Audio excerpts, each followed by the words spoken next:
Hello everybody, welcome to That's Football. I'm Mark Goldbridge. It's the third European night watch-along on That's Football. You're very, very welcome. And tonight it's the Europa League, but there is a twist. I think this is basically the Europa League final. Nottingham Forest go to Aston Villa 1-0 up in the Europa League semi-final. We're at Villa Park. I think this is going to be electric. If you've never been to Villa Park, it is actually one of the best kept secrets in European football. On its night, the atmosphere is absolutely incredible. It used to get used for FA Cup semi-finals. Giggs against Aston Villa, against Arsenal, with his top off, was Villa Park. So it's also a ground that is unchanged by modernification of football. So it's pretty much the same sort of ground it's been for years. So I think we're going to get a great European night here. And I wouldn't normally do Europa League nights on a Thursday because it reminds me too much of Man United's when we're shit. But we weren't even that shit this year. We weren't even in that. But look, Unai Emery has a great relationship with the Europa League, whether it's winning it with Sevilla or Villarreal. They got a tifo there with a lion. Nottingham Forest have an old history with European football. One of the very few clubs, I don't know how many people have done it, Real Madrid certainly, to actually retain the European Cup. Don't remember it. Some of you might be old enough to do it. I can't remember the years. But they won the European Cup twice, two in a row. So nice they did it twice. So, and there is a relatively locality to this, about an hour apart, Nottingham and Birmingham. So, look, I think we're in for a great night tonight. And the prize is big. The loss will be devastating. But look at that atmosphere. You know, for a Premier League club, that's a good atmosphere here at Villa Park. So look, expect a fast start here certainly, and I think that you know what, the way Forest had been doing. I know it was their reserves against Chelsea, but that was a fantastic result. And the interesting thing about Forest is that if you take into account the win against Villa last week, they're unbeaten in ages. Their last 6 Premier League games, draw, win, win, plus the win against Villa. They're on an incredible unbeaten run as well, and that's obviously since they got rid of their manager as well. So they are dangerous. They're very, very dangerous tonight, and I think that as much as I think Villa could be favourites, I don't think it's going to be a walk in the park, which adds even more to it. So let's have a look at the lineups. As you can see, you've got Forest there. It's Ortega, Cunha, Milenkovic, Morato, Williams, Hutchinson, Dominguez, Anderson, McAtee, Igor Jesus and Wood. I think they're missing players, aren't they? I think they are missing a few players. I mean, I don't really recognise that team. There's no Gibbs-White. I'm sure they normally have different wingers, don't they? Doesn't Hudson-Odoi normally play on the wing? Gibbs-White's on the bench. No Hudson-Odoi. No Murillo, who is a big loss for them. I don't know where Murillo is. So they've got a few players out, Forest, actually, to be fair. Villa, Martinez, Lindelof, Konza, Torres, Digne, Cash, McGinn, Bendia, Tillemans, Watkins and Rogers. They're missing Anana as well. So both teams seem to have a few players out, which is a little bit of a shame. But look, injuries happen at this time of the season, don't they? Emery loves the Europa, says Lee. Thank you very much. Okay, right. Real Joe BCFC says, hey Mark, hope you're well. Nervous for Sunday as my Chesterfield take on Notts County in the first league leg of the playoffs. I hope you and the family are okay. You too, mate. Chesterfield. Why do I do it? Chesterfield. I think I had trials with Chesterfield. No, Peterborough. Peter and Northampton. It's around that area though, isn't it? Right, let's get ready to go. It's going to be a good one, this. Make sure you share the video, get involved. Emery's going for 5, apparently. This is the bitter moose. Yeah, I'm not surprised Gibbs-White's on the bench. As JMR said, he did split his face from the Chelsea game. Murillo is on the bench for Forest. Yeah, Murillo and Gibbs-White are on the bench. Not too sure what that's all about. Hudson-Odoi must be injured. Look, it's that time of season, isn't it? Anyway, let's get ready to go. I have dropped a link in the live chat as well. Tomorrow night at Baller League, I'll be at Baller League tomorrow night in London at the Copper Box. If you're in the area and you fancy coming down and supporting Gold Devils, we're playing against SDS, but there's a big game going on between Prime and NDL as well. So get yourself down there if you can.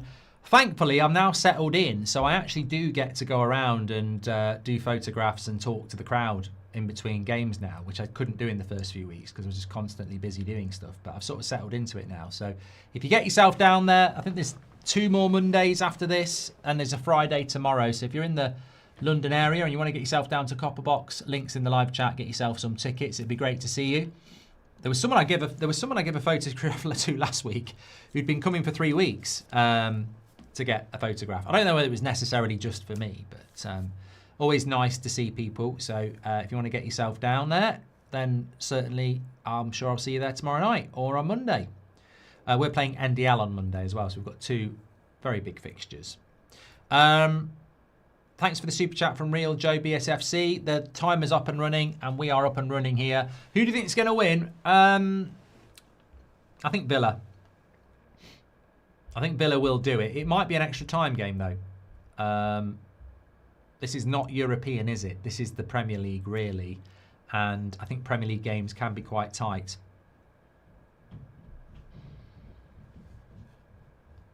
OK says Tchouameni folded Valverde. He did. He did. Of course, a 0-0 for Forest would do it. So it needs we need a goal win by Villa. To think, if Forest make the Europa League final and Palace the Conference League final, both would make finals in competitions they were meant to be in to begin with, says Jamie. Well, remember, if Forest win the Europa League final, which I think they probably will, because it's Freiburg against, is it Braga?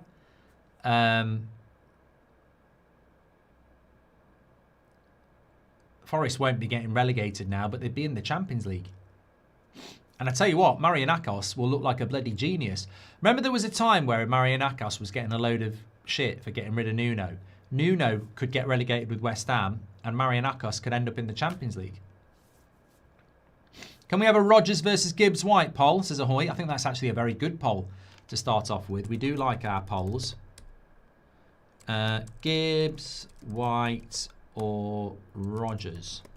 There you go. Thank you for your super chat, Jamie. Appreciate that. Premier League predictions will be back in its normal slot tomorrow morning. Robbie was hiding last week, so it didn't go out till about 5 o'clock on Friday. We'll have it out at about 8 o'clock tomorrow morning. So, yeah.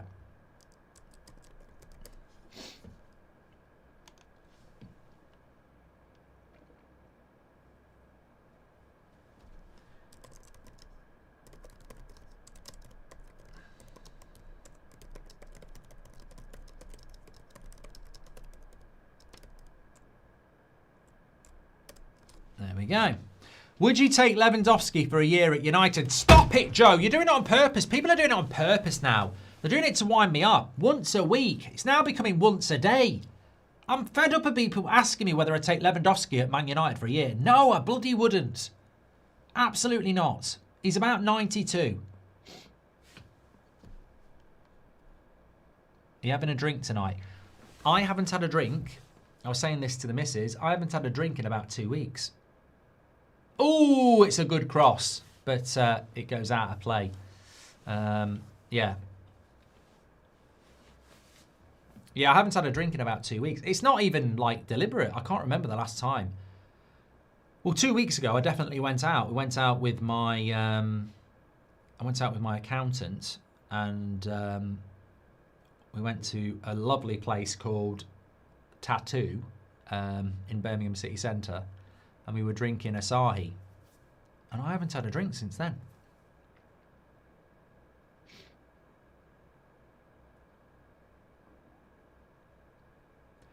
I just haven't... Sometimes I do just have these inadvertent breaks. And Lovely play there. Referee is giving a free kick.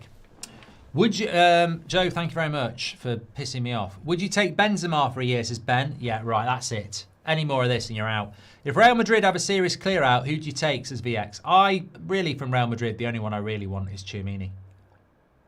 Yeah. Sounds amazing at Villa Park, says Sai. Thank you. Frankie says, who was your favourite superhero growing up? I think Batman.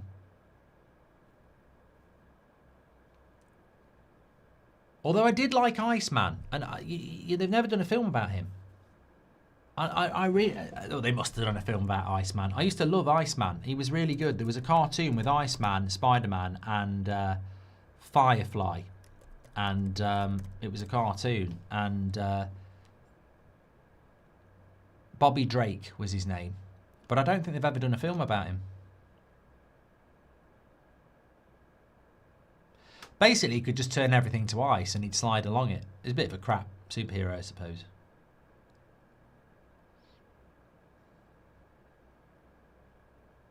I think it was called Spider-Man and His Amazing Friends. Fire and Ice. Probably what made George Martin think about Lord of the Rings. Not Lord of the Rings. Game of Thrones. Just got here. Take on the Real Valverde situation, says Andren. Look, even when I used to play football, there'd be fights in the dressing room. People fall out. It's competitive sport. People fall out, you know.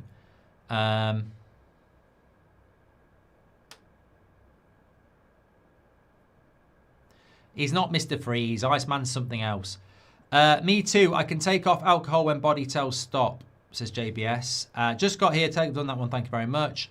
Also, fun fact, Iceman froze hell in the comics, says Solar Panel. There we go. Jacob says they did Iceman and Cyclops dirty in the films. There we go. He was in the films.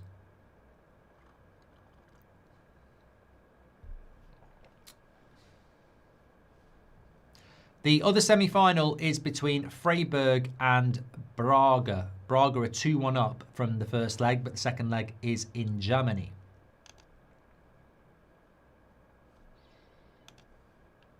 I hope when Tchouaméni makes it to United, he knocks one off to Luke Shaw. But, wish I hadn't read that one.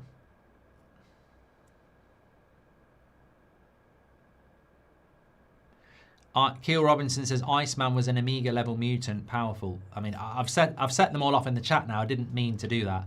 I'm not actually into Marvel or DC or anything like that.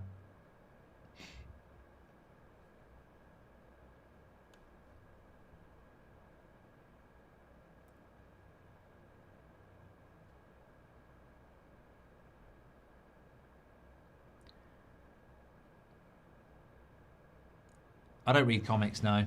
Well, I read the Beano. That's something a bit different. David says red card. Not in this game.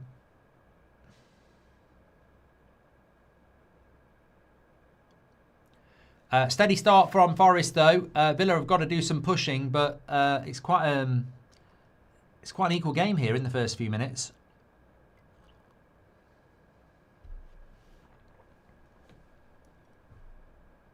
Drew says I'm liking the shirt, Mark. Yeah, it's more of an overshirt for winter really, but it's not actually that warm now. It was a lovely warm week last week, but it is the UK, so we're probably teetering around 10 degrees at the moment. So yeah, it's all right.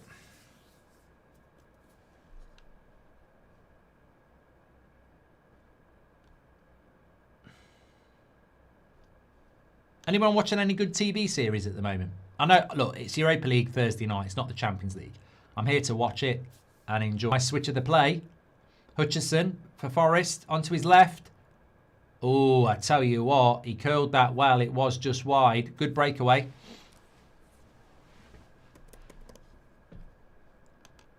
If they go 2-0 up, it might be it, you know.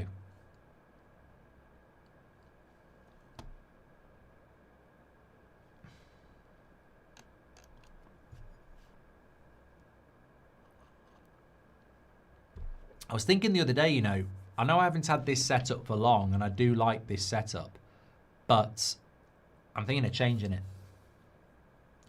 If anyone's got any ideas, I am thinking of changing it. Because I have to change quite often because a lot of people copy the way I do stuff. So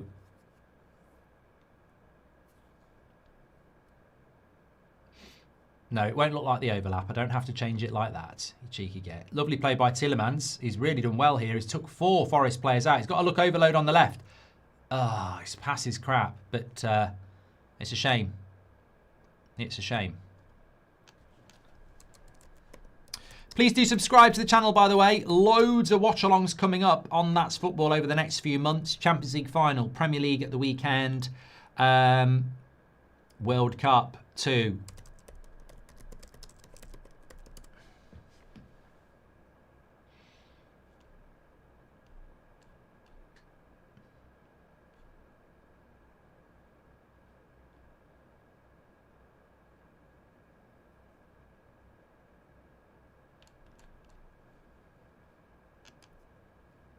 I think Villa will do it, but I'm not 100% on it, if I'm being honest.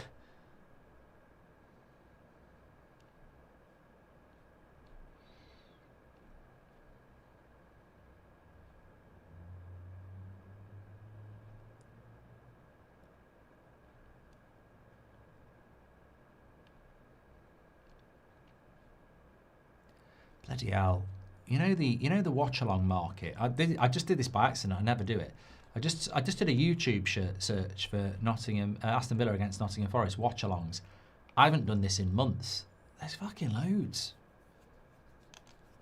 We started a movement. Man on Fire series on Netflix is really good. I will take a note of that. I'm looking for a new series. It's not really a Man on Fire, is it? Oh, good corner. And it's been tipped over the bar from Pau Torres' header. It'll be another corner. Twitter going wild about you changing opinions on Arsenal since the Neville partnership. What you make of it all, Mark, says Bezzy. I think it's a conspiracy, mate. I mean, it feels weird to be talking in the third person about a potential, you know, about myself. But Braga have had a red card against Freiburg. Remember, Braga are 2-1 up from the first leg, but they're in Germany and they're down to 10 men in the first 10 minutes there. So looking good for Freiburg. Fabrizio Romano has just put something out about a statement. We'll come back to that Arsenal comment in a moment. Because I'm happy to talk, I'll answer most things and I'm happy to talk about that, but I feel this is more important. Punched away, another good corner by Villa. And Forest deal with it twice there and clear it. Tielemans is a very important player for Villa, you know.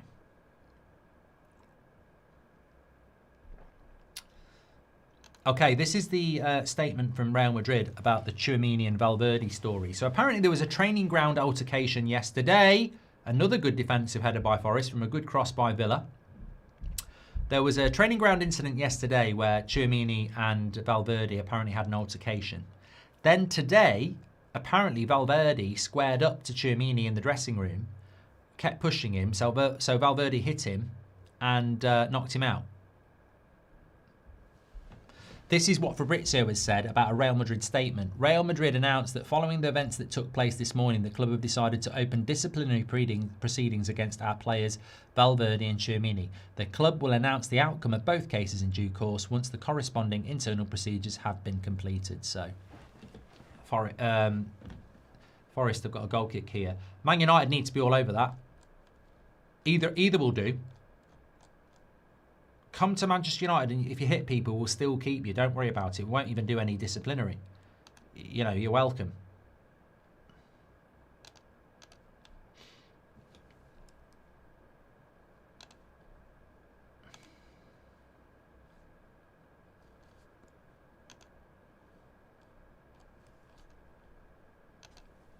So 15 minutes gone already here.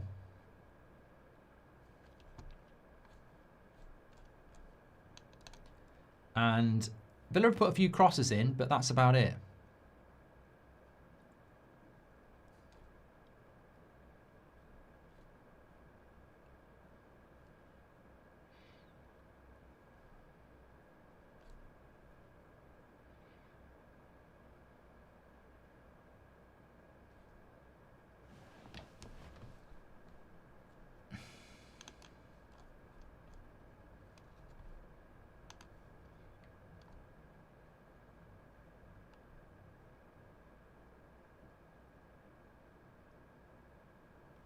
Good shot, good save.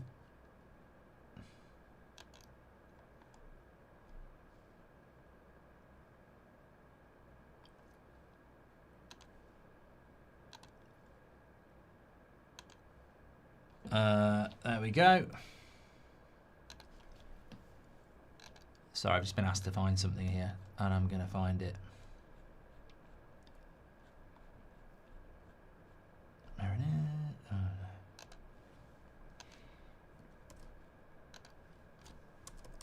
Forrester in the box here with Wood. It goes down. No, nothing given there.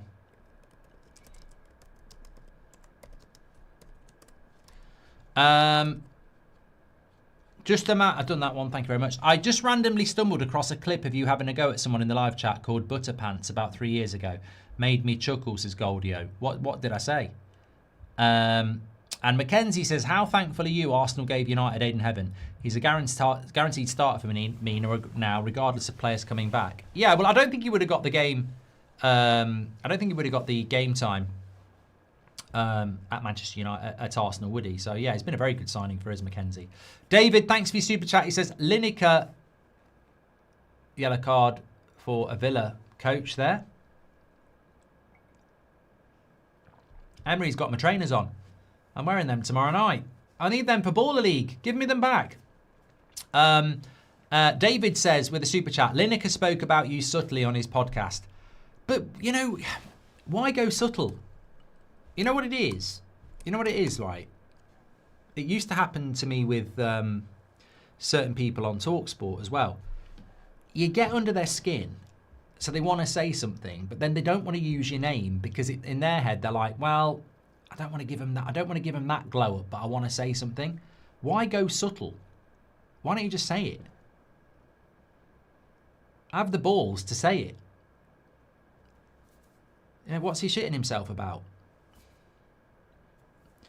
3 watch-alongs on Saturday, says Chanel. I'm doing Liverpool-Chelsea, Man United-Sunderland on Saturday. And then on Sunday, it's Arsenal-West Ham, I think. I know it's not the biggest game of the season, but Arsenal-West Ham on Sunday. I mean, if Arsenal win that, I think they win the league.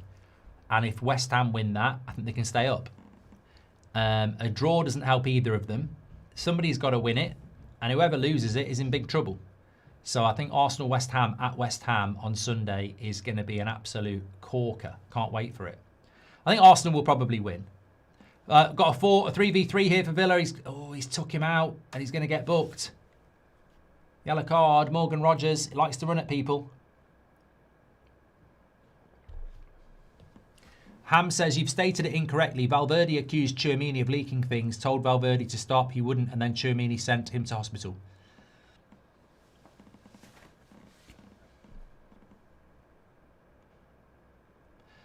Real Madrid medical team diagnosing Valverde with foot injury after getting knocked out with a punch to the face, probably. And Vampy said, you saying Arsenal opinion switching since Neville? Oh, yeah, okay, I'll come back to that. Freiburg have got a goal as well, so they're back level now. It's 2-2 on aggregate with only 15 minutes gone, and Braga are down to 10 men. So it's looking like Freiburg in the final, to which people will quite rightly say, you watch a lot of Bundesliga football. You can watch it tomorrow night on this channel. How good are Freiburg? Villa and Forest should beat Freiburg, but they're capable of catching them out if they have a bad day. I'd say Freiburg are probably on a level with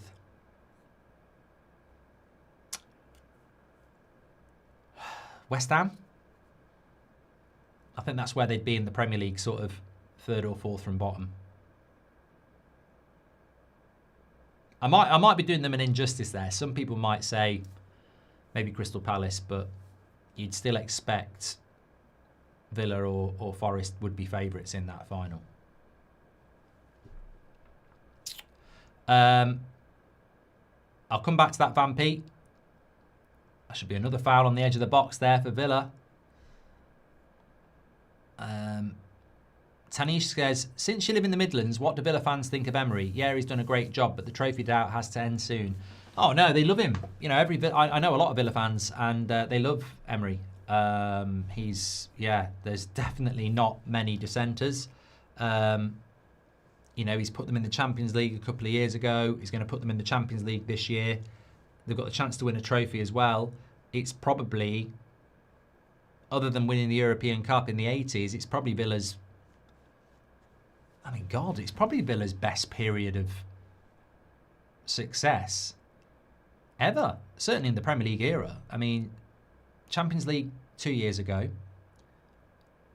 Europa League finalists, sorry, Champions League last year. Europa League this year. Champions League again next year. If they win the Europa League, I think it's he's definitely their most successful manager. And his win percentage is incredible. Yeah. Anyway, free kick here. Digne and Bendia are on it. Let's just see what happens here. Thanks for all your super chats, by the way. And we've got nearly 9,000 people watching, so please share the video. Get involved with That's Football. You're all very welcome here. This is a good free kick opportunity. I'd go Digne on this.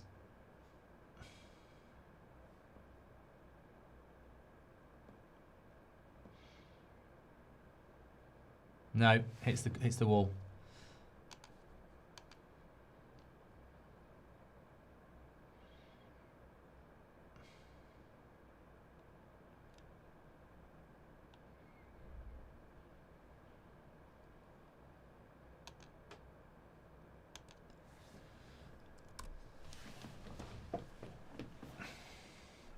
Vedant says, I hope this leads to a hefty drop in Tchouameni's price, and that's a goal kick to Forest.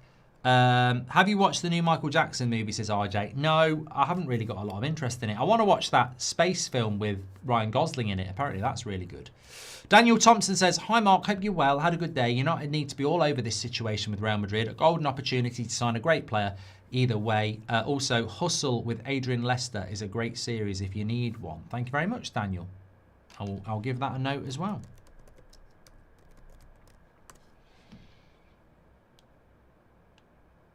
It's quite an old one, 2004. I tell you what, there's a series I never watched, which is quite old, was very good, Spooks. And can you remember that episode? I'm not going to tell you what happened, but it actually happened on, the BBC is like the UK's #1 terrestrial TV channel. Like you know, it's huge. And this series, Spooks, was on it. And there was an episode. They were basically undercover agents. And there was this episode where two of them got held hostage. One of them was a female. And she died by deep fat fryer. There was a lot of complaints about it.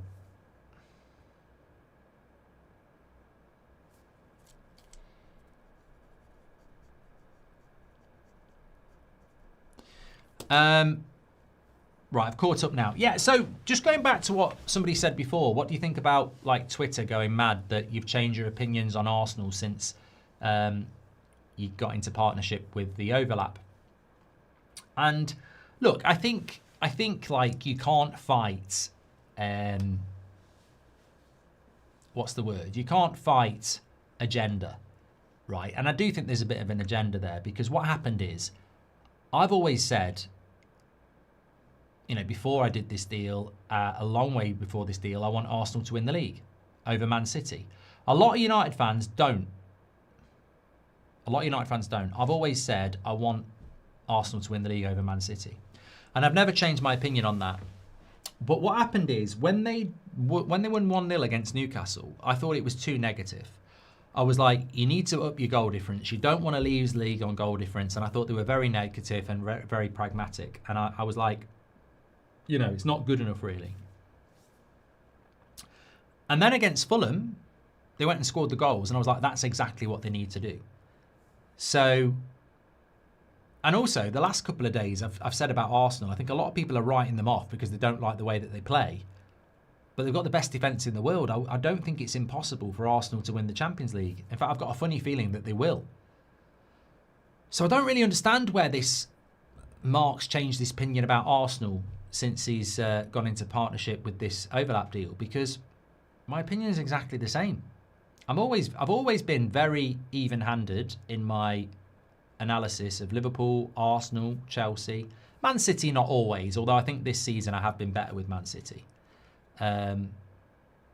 So no, I don't agree with it. But look, you can't fight an agenda story, can you? But I don't think I've changed my opinion on Arsenal at all.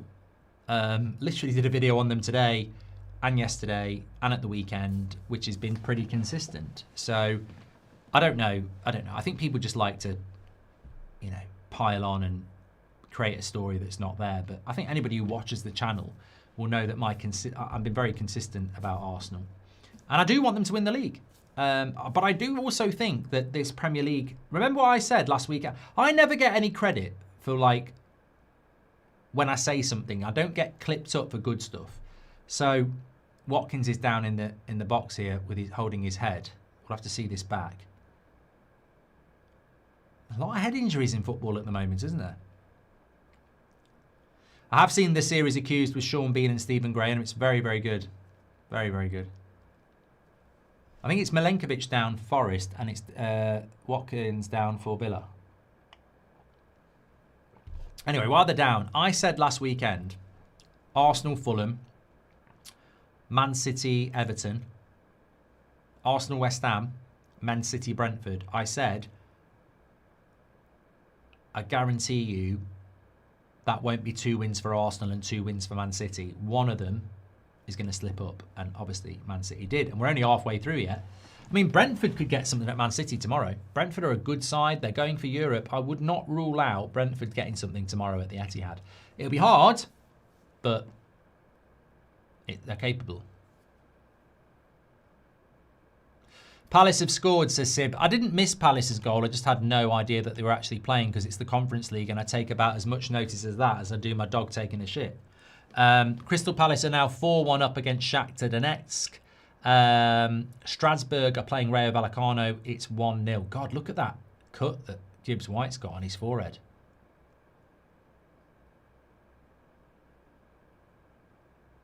How does Gibbs White play? So Gibbs White's has got stitches here and here. It's going to be a hell of a scar.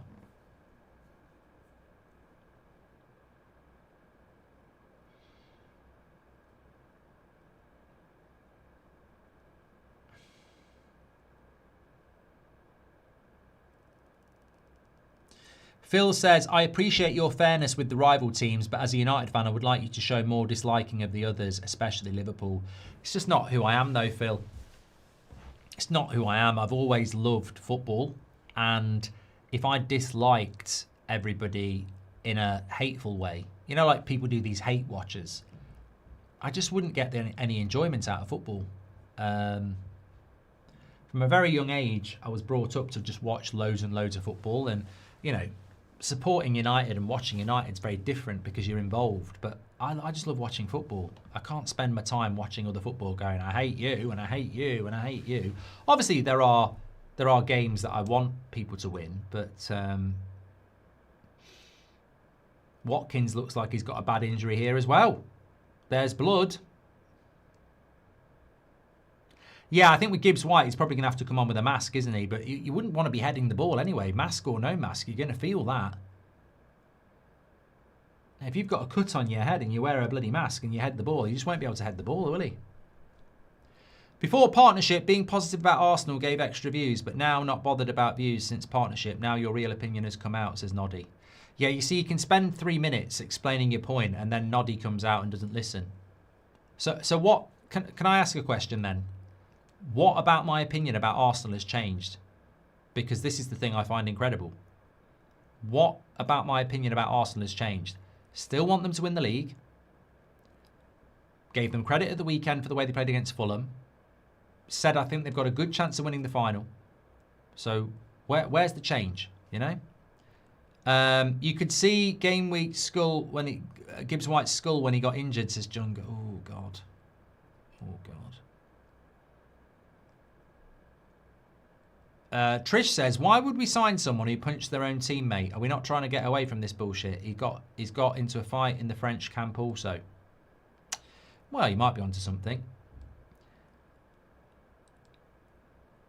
Lewis says, evening, Mark. Any words of wisdom for somebody living with a chronic illness and feeling hopeless sometimes? Sorry to dampen the mood. Well, you have bloody dampened the mood now. Let's be honest. No, I'm only messing.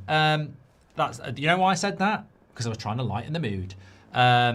You know, here we are trying to watch the football, and you come on trying to dampen the mood. No, but seriously, you know what? I'm not always great at this, Lewis, but I think that sometimes some of us spend too much time thinking about things that we can't change. Sometimes some of us spend a lot of the time thinking about scenarios and what's going to happen instead of just going, I can't change what's going to happen. I can't control what's going to happen because it hasn't happened yet. What I can control is what's happening now, living in the moment. And I think that's advice that I don't always take on board. And I think in your situation, you know, here you are, part of a community, watching a good game of football, having a bit of a laugh, and you are part of this community right here, right now. And what's going to happen in the future, you know, we can't control. You've got a chronic illness and, you know, that's a horrible thing. There might be someone else in the chat who, you know, walks out this morning to get, you know, tomorrow morning to get some milk and gets attacked by a cat and loses their leg. You just don't know what's going to happen. Watch Project Hail Mary. It's amazing, says Mans. That's the one I want to watch. It's the Spaceman one. Don't know why I'm calling you a Wan. I enjoyed Something Bad Is Going to Happen on Netflix, limited horror series, and I found it unique, says Jacob. I haven't seen that, and I'm not really into horror. I don't really need to watch horror films because most of my dreams are horror. My brain has a great way of just making me dream about stuff I don't like. I mean, most nights I'll be there dreaming about being in Sainsbury's. I'll walk into the meat aisle and there'll be a bloody big great white shark. And before you've got time to answer why can it walk, it's chasing you and biting you in two. And I'm like, that's not even fair. It doesn't make sense. Why is there a great white shark walking down the Sainsbury's aisle biting me in two? But your dreams don't care.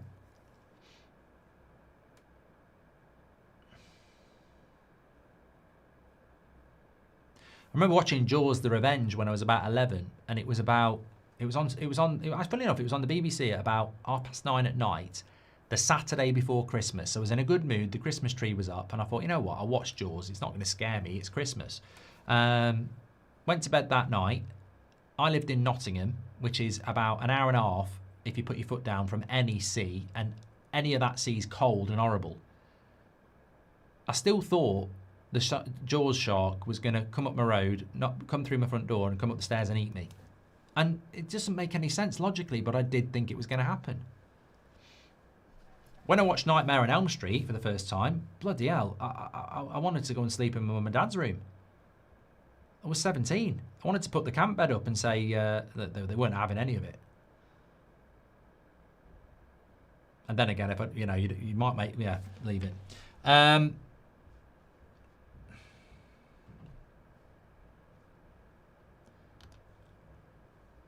Back to the chat.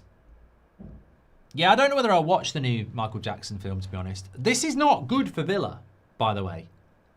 It's a very equal game, and it's certainly not chance after chance after chance for Aston Villa. Forest are very well organised. The new manager has come in and done a very good job, I've got to say. Jaws: The Revenge always makes me feel sad as the little girl in it was murdered by her own father just after. I didn't know that, Matthias.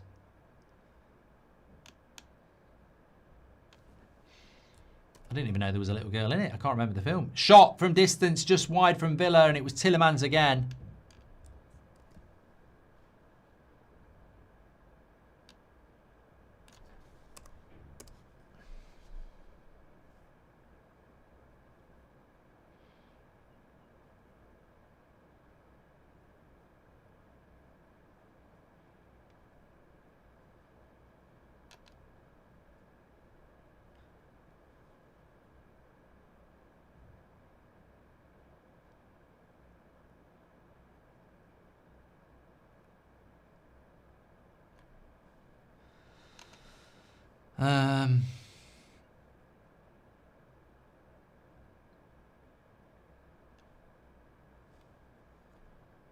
Sorry, where's my live chat? Here it is. Thanks, Mark, and everybody in the chat, says Lewis. Hope you're doing well. Don't worry, Lewis. You're part of this community. Arsenal opinion changed since Nev causing a stir, says Bezzy. Yeah, mate, can you just tell me what has changed about my opinion? Because everybody who's asking me about this, you're just making yourself look like a moron, because my opinion hasn't changed. So if you're going to accuse me of changing my opinions, I think we're all ears here. We'd love to know what about my opinions changed. It's like me walking around in a blue jumper and then doing this deal, and I'm wearing a blue jumper and everyone's saying it's red. It's still a blue jumper. I don't know what you're talking about.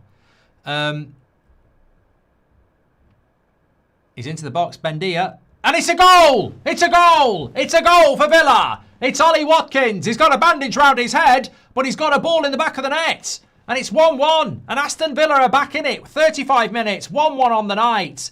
Ollie Watkins turns it in, and it's there. It's there. And it's a goal for Aston Villa. It's great work, Bendia. And Aston Villa have got the goal. Now then, that makes things very, very, very interesting in the sense that Forest haven't got anything to defend now. They've got to attack themselves and should make for a very interesting second half. Villa have got the breakthrough.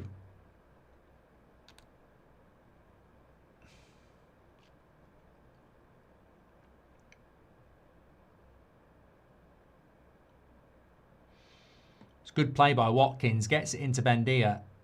Space opens up for him. Goes past two players. Yeah, I mean, it was Elliot Anderson he gets past, isn't it? Look. Elliot Anderson slips at the worst possible time. He knew there was danger, but they couldn't stop it.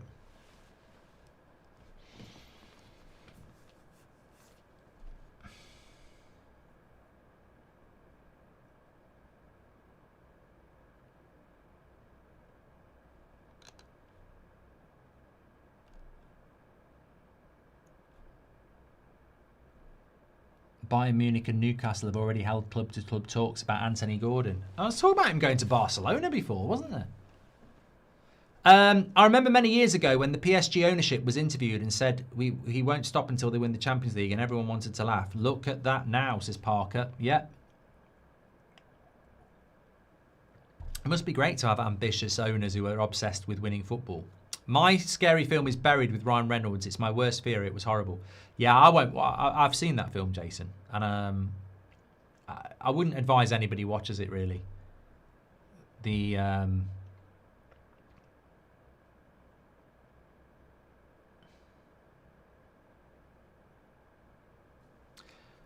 This game is football heritage right now, says Jeremy.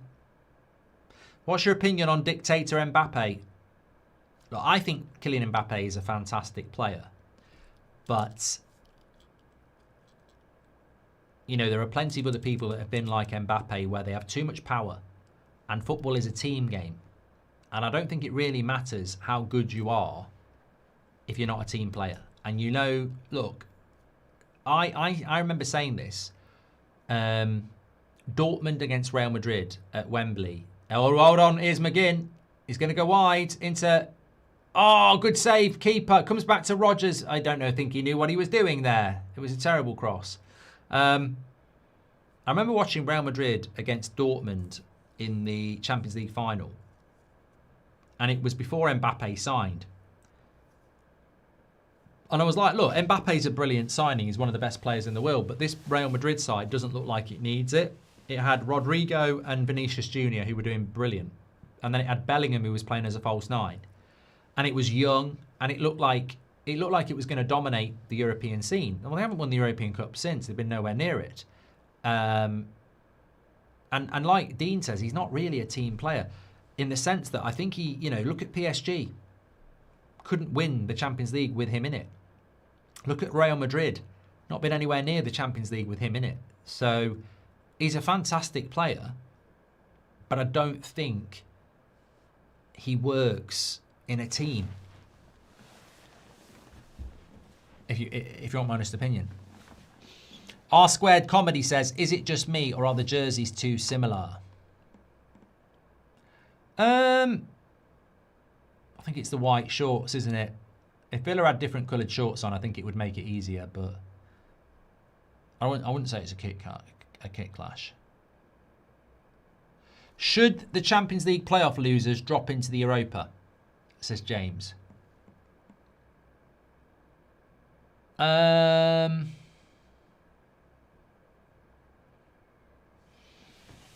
I'm not opposed to it because it's a pathway back into the Champions League, isn't it? I think.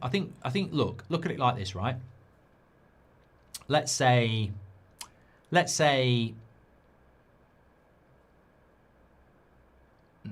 I don't think it should happen, no. But what I'm trying to say is, like, no, it shouldn't happen, of course. Who's that with his Oasis haircut there? It's not the 90s now, mate. Mark, thank you very much. What do you think Madrid will do now, says Naveen? Well, I think Mourinho looks like a very interesting option, and he's certainly the guy that won't take any shit. And I think they sort of need a bit of a Mourinho at Real Madrid because they need a bit of discipline and they need somebody that's just going to come in and make a difference, really.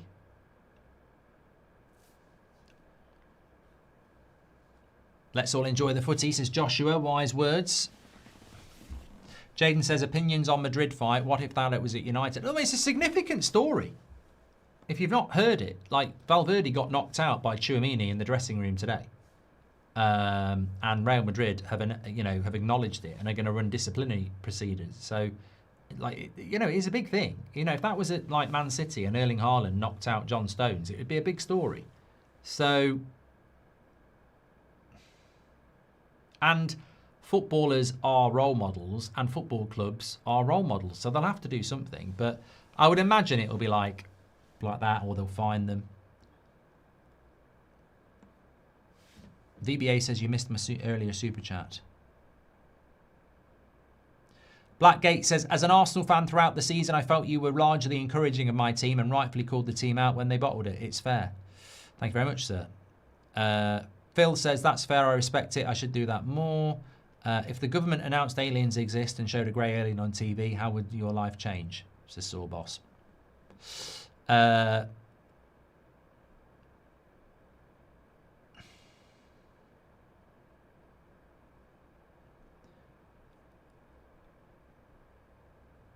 RJ Daniel Van Dant.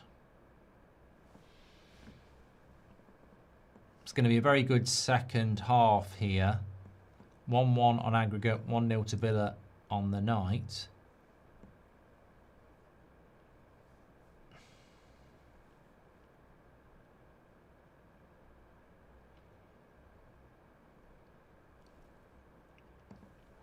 Tom Grant says, did you ever read those Viz magazines? Favourite one? I didn't. Did you used to watch Mr. Bean? I did, JBS. I can't remember my favourite one, but I did used to like them. Do you reckon if Madrid falls apart, the players should enter the UFC? Would love to see dictator Mbappe in the octagon, says Polar Panel. Windmill Ken says, would you take Mbappe and is it possible? I don't think so. I'm trying to find this one from BBA. I've been through all of them, mate. And oh, here it is. Found it. Hi, Mark. If Freiburg qualify for the final and Vallecano don't, Bundesliga will have 5 teams in the Champions League. Something to watch out for. There we say it. There we are. Zuta says, are you a romantic guy? Good flirter. Well, I don't flirt. As a married man, I don't believe in that. I've done that one. Thank you very much. Okay, thanks for all the super chats. I've caught up on them now. Some good questions.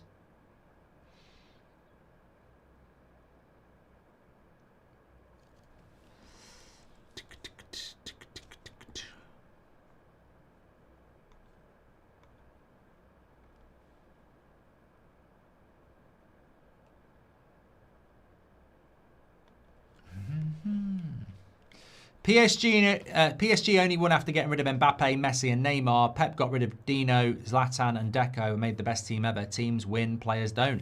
Arteta got rid of Aubameyang and Ozil. Will you watch the new Line of Duty, Mark, says Nick? I think I'd have to go back and watch the old one because I didn't like the ending of it. I think it fell off in the last series. So, Lee Berman says, do you have any irrational fears? I'm terrified of those heads which hairdressers practice on. I don't think so. I don't think I have any irrational fears. Most of my fears are rational. Great white sharks, polar bears, and heights. I've never liked heights. Rebecca says, McGinn's got shades of Beardsley with that footwork. You can't knock a bit of Beardsley.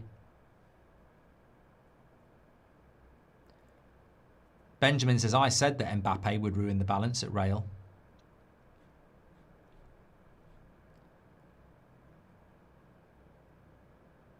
Jack Brown says, how have you changed your opinion? What's your Premier League predicts? Yeah. I did fear Arsenal might have bottled it, but my prediction was Arsenal would win the league. Somebody says your microphone's broken. I don't think it is. Refresh. It's working for everybody else, so.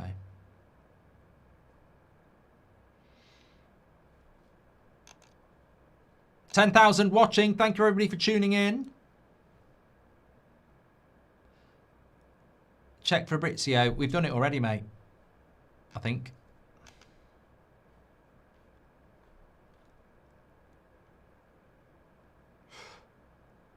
Oh, I haven't read this one. So, more update on Valverde and Tchouaméni. Here we are. Here we go.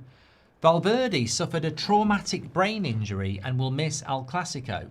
The tests carried out today on our player by the Real Madrid Medical Services has been diagnosed with a traumatic brain injury. Valverde is at home in good condition and will need to rest for 10 to 14 days as per medical protocols for this diagnosis. I mean, bloody hell, that's better than I thought. I mean, traumatic brain injury. I thought they were going to say he was in a life-threatening coma for a minute. But, so, a traumatic brain injury, but he's home. I mean, I don't know. I'm not a doctor, but a traumatic brain injury would make me think, you know, his life was in danger. But apparently he's at home and he's got to rest for a couple of weeks. But it sounds bad. 4 minutes added on in the first half here. Villa 1-0 up, 1-1 on aggregate.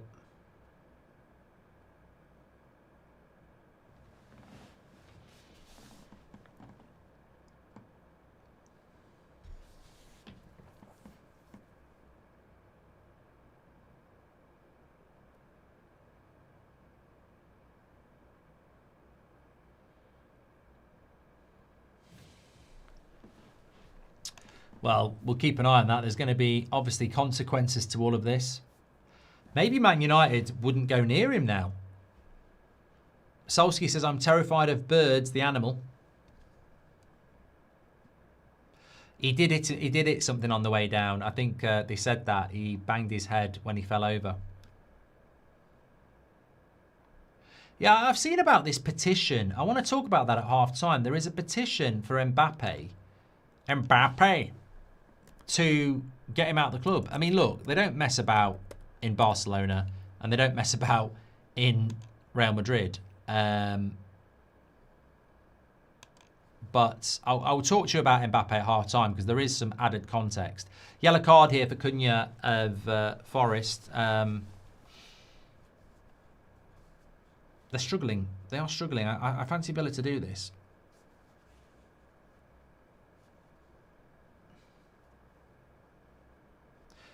Gino says it's a fake petition. I don't think it is. I'll read it to you at half time. Would you fight 1 polar bear or 50 angry koala bears? Koala bears. I'd definitely lose to a polar bear. But 50 koala bears, I think if you went at them quick, you could dispatch a few quite quickly.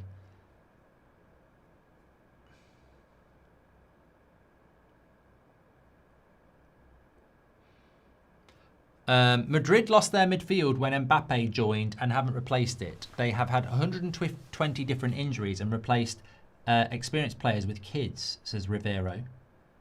Bring Mbappe to United. He's perfect backup for Sesko, says Dylan.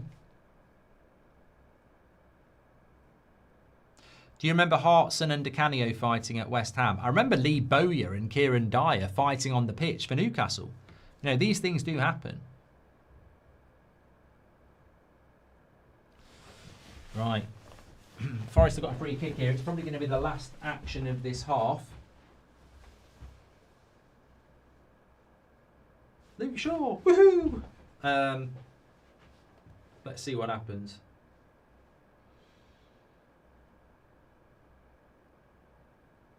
It's going to go for a goal kick.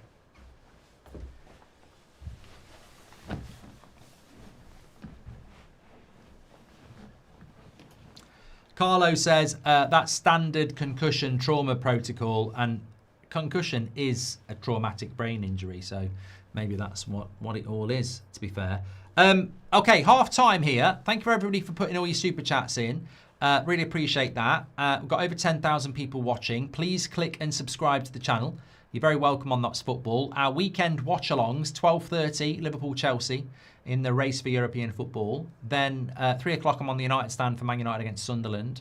And then Sunday, we've got West Ham against Arsenal, relegation against title. Big, big, big game. So please click and subscribe, bottom right-hand corner. Everybody's welcome on That's Football, no matter who you support. Tomorrow night, we've actually got live Bundesliga action between Dortmund and Frankfurt. So the live game tomorrow night, you can watch Dortmund and Frankfurt. Check that out. Right, let me read you this about Mbappe. Mbappe. So Kylian Mbappe's Real Madrid career has until now not panned out the way many expected. This is an article I'm reading here. There was a Sardinian Hartal controversy where he's currently sidelined with a hamstring injury that he got in late April. And the France forward was given time off and decided to travel to Sardinia.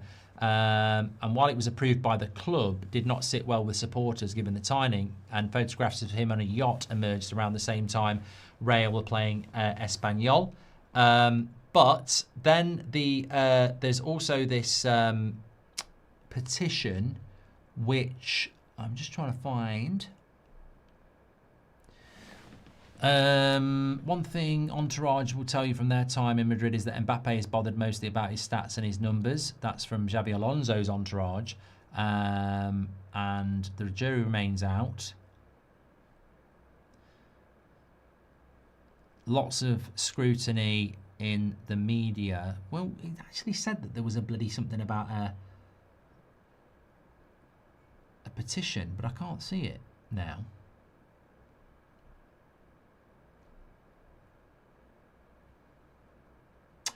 An online petition calling for Mbappe out has spread rapidly across social media, encouraging fans to demand change and to act regarding the player's future at the club. It's aimed to collect 200,000 signatures, but more than 12 million people have signed it in the last 24 hours. While there is no way to know how many of those who have clicked on the online petition are actually Real Madrid fans, the backlash has arrived at a sensitive time. Real Madrid are on the verge of ending the season without silverware, trailing Barcelona in La Liga by 11 points and ousted from the Champions League at the quarter-final stage. There is scrutiny on star players, as well as questions around his commitment. Look, you know what? I suppose I don't really watch La Liga anymore. I obviously never watched the French league. I don't really get to see Mbappe unless it's the World Cup or it's the Champions League. I mean, in my opinion, he's a very, very talented player, of which that's no doubt. But there clearly is question marks about his. It's 39 million now, apparently. There clearly is valid question marks about his, team player mentality. Yeah. Jeff says, and Alpha says Madrid is very scrutinised. Yeah, I mean, 100%. Have you ever had concussion, Mark? I think I had loads of concussions when I was a kid. I don't know whether people get concussions now, but I remember having a concussion, and it was a Saturday night, and I'd been round to my cousin's house in the afternoon. I had two cousins, and we used to play like wrestling and stuff. And I remember we played wrestling on the concrete outside, and basically I got grabbed and smashed to the floor, and I whacked my head on the floor, and it really did hurt. Like, smashed my head on concrete. Had a massive lump, and I remember feeling not that great for the rest of the day. And I'd never do this on a Saturday night. I said, I don't want to watch LOLO or Noel's House Party. I just want to go to bed. And I went to bed at about 7 o'clock. And I felt like I was dreaming for hours. And I woke up and it was like 20 past 7. And I thought, there's something not right here. So I went down to my mum and said, there's something not right here. I feel like I've been asleep for 12 hours and I've been asleep for 20 minutes. So she got me a hot water bottle and gave me the blanket that everyone used to have in the 80s when they were ill. And I went back to bed. So, yeah, I think I definitely had a concussion that night, definitely. Keel Robinson says he's a talented athlete, terrible team player. What even is a concussion? It is a temporary mild traumatic brain injury caused by a bump, blow, or jolt to the head. See, this is what I mean. That's exactly what Real Madrid have described Valverde's. Let me read this. This is the context of it. So, essentially, Real Madrid have said that their player Valverde has suffered a traumatic head injury, brain injury, and will miss El Clasico. He's back at home now, and he's in a good condition, but needs to rest for 10 to 14 days. Well, as somebody said before, a concussion is a traumatic brain injury caused by a bump, blow, or jolt to the head that causes the brain to move rapidly.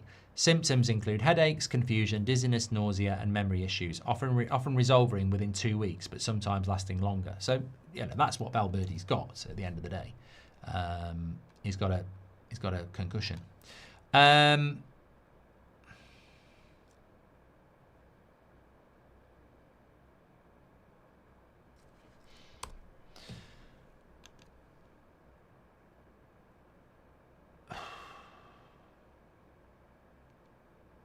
Got an advert for Batman on there. Right, let's have a look what people are saying in the chat. Valverde will be back for the World Cup, yeah. Mark, Sandro Tonali got a ban today for betting, says Brands MUFC. No, he didn't.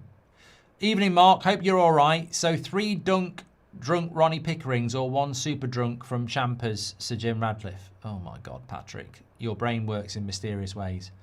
Keel Robinson says he's a talented athlete. He's a terrible team player. He's talking about Mbappe. Nick P says Mbappe to United. I don't know why I'm doing that. We don't care about his personality. Delo will be at his door wanting to be friends. They fired Alonso because of Vinicius Jr. Player power, says Juan. And thank you for putting up with us feral fans, Mark, says Odie.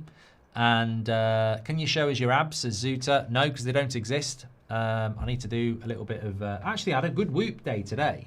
It's been the best. I haven't been doing enough recently, but I did have a good whoop day today. Probably my best whoop day I've had in about 3 months. 13.3 strain, which is, some of you will be going, what? I do that for breakfast, but I haven't been there. 14,000 steps and 13.3 strain, which is my biggest I've had in quite a while. 84% recovery.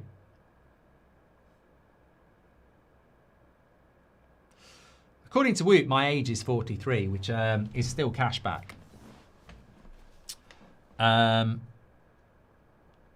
you, Carlo. There we go. Mark, thoughts on Sulai of Dortmund retiring at 30, says Stretford Ender. Why is he retired? I mean, probably injury, isn't it? He's a weird defender, though. For his size, he was actually quite quick. But yeah, he's going to retire at 30. He's chosen to retire at age 30, injured his knee last month, and initially thought he'd suffered a cruciate ligament tear for the 3rd time. He then discovered he had avoided a cruciate ligament tear, but he says he already felt that his career was over as he did not want to risk another injury. He was set to be out of contract at the end of June and will retire after the final game of the season. After initial tests on his knee, he went into the shower and cried for 10 minutes. In that moment, I really thought it's torn. When I went for the MRI the next day and received the good news, it was 1,000% clear to me that it was over. I couldn't imagine anything worse than actually looking forward to the time afterwards, being independent, going on vacation, but then having to process my 3rd cruciate ligament tear. I tell you what, credit. I think to many people, you'd struggle with that. Why are you retiring when you didn't actually do your knee? But I think that, what a way to think, really. So what he's basically saying is, he thought he'd done his cruciate ligament, which would have retired him anyway. And while he thought he'd done it, he was like, I'm going to be retired, recovering from a cruciate ligament injury. So that when they've said to him, that's not what happened, he's gone, okay, that's a warning that it could happen, and I don't want to be retired with a bad injury, so he's retired. Sully, centre-back of Dortmund, formerly of Bayern Munich. Thoughts on the new Adidas ad, says Javine. I haven't seen it. Out of Madrid's 3 Galactico eras, only one worked, the Ronaldo one. The one before and after have struggled. Why do you think? Says Up the Reds. Oh, I mean, this is the easiest question I've had all night. I just think that Galactico eras don't work. I mean, PSG did it. Which English team tried to do Galacticos? I don't know whether anybody has. But I think that ultimately, Real Madrid did it. They had Beckham, Roberto Carlos, Zidane, Figo, and R9. It didn't really work. They all got on, but it didn't work. England did it with Sven-Göran Eriksson. We put Gerrard, Lampard, and Scholes all in the same midfield. PSG did it with Neymar, Mbappe, and Messi. And Real Madrid are trying to do it now with Mbappe.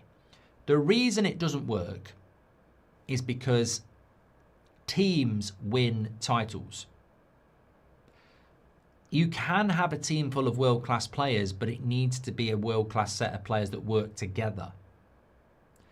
You know, you look at Man United's midfield and Man United in 99, Man City, you know, these teams have world-class players, but they all work together.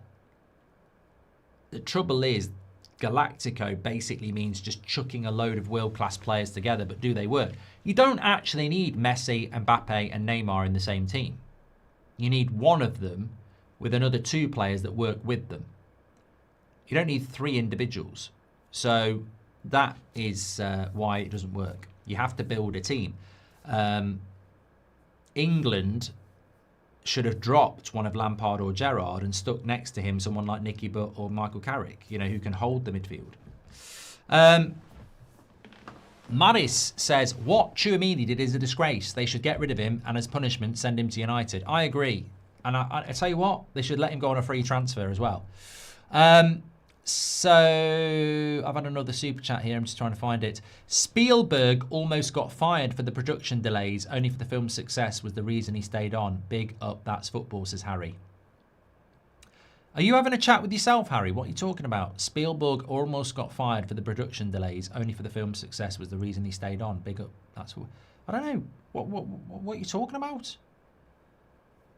He's having his own chats here. Thoughts on Manzambi from Freiburg, says Lone Ranger. I haven't seen a lot of Freiburg, to be honest with you. Thoughts about only 2 to 3 teams being dominant in the majority of European competitions, says James. Thoughts about only 2 to 3 teams being dominant in the majority of European competitions. Who would those teams be, James? PSG?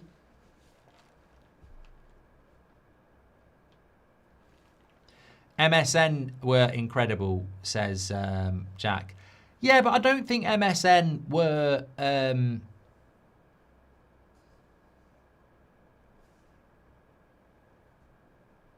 that proves my point.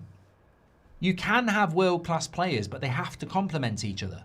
Like Suarez, obviously, you know, loved playing with Messi and Neymar. And Neymar at that time was quite young. So probably liked working with those 2 players. But Neymar, when he played with Messi at PSG with Mbappe, that's a bad mix. None of them really want to defend, so you're going to concede goals, aren't you? You can't carry those types of players as a 3. But look, Harry Kane with Diaz and Elise, I'm not saying they're all world class, but they complement each other, don't they? So you can have world-class players, but you can't have, you know, you can't just take the best players in the world. You know, if you took Haaland and Harry Kane, it won't work, will it? It can't work because they play in the same position and it just wouldn't work. But that's sort of like what PSG were doing and what Real Madrid have done. You know, they'd go out and buy Kane and Haaland and it wouldn't work. But there's no way if you've got like, I mean, we heard it from Steve McLaren about Ronaldo. He didn't want to press when he came back to Man United under Ten Hag. And you sort of like go, well, you know, bringing Ronaldo back was great, but there's no way he was going to press. And if you've got Mbappe, Messi and Neymar, they're not going to work as hard as Firmino, Mane and Salah, are they? And your first line of your defence is your attack. Right, we're ready to go. Second half. Long second half that was, wasn't it? Get used to that in the World Cup. Oh, God, I'll be yawning a lot in the World Cup as well. We've got some 2 AM games, haven't we? It looks like there's a substitution here for Forest. McAtee off for Ryan Yates.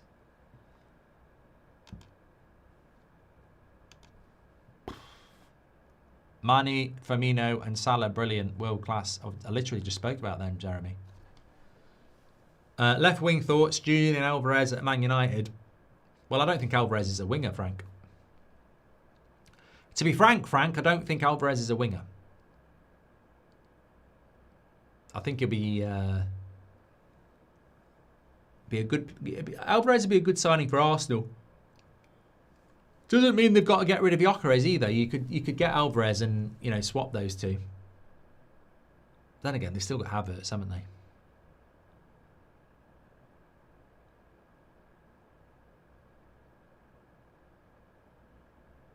Ref, we're already going to not finish till 10 o'clock. Can you get a fucking move on, mate?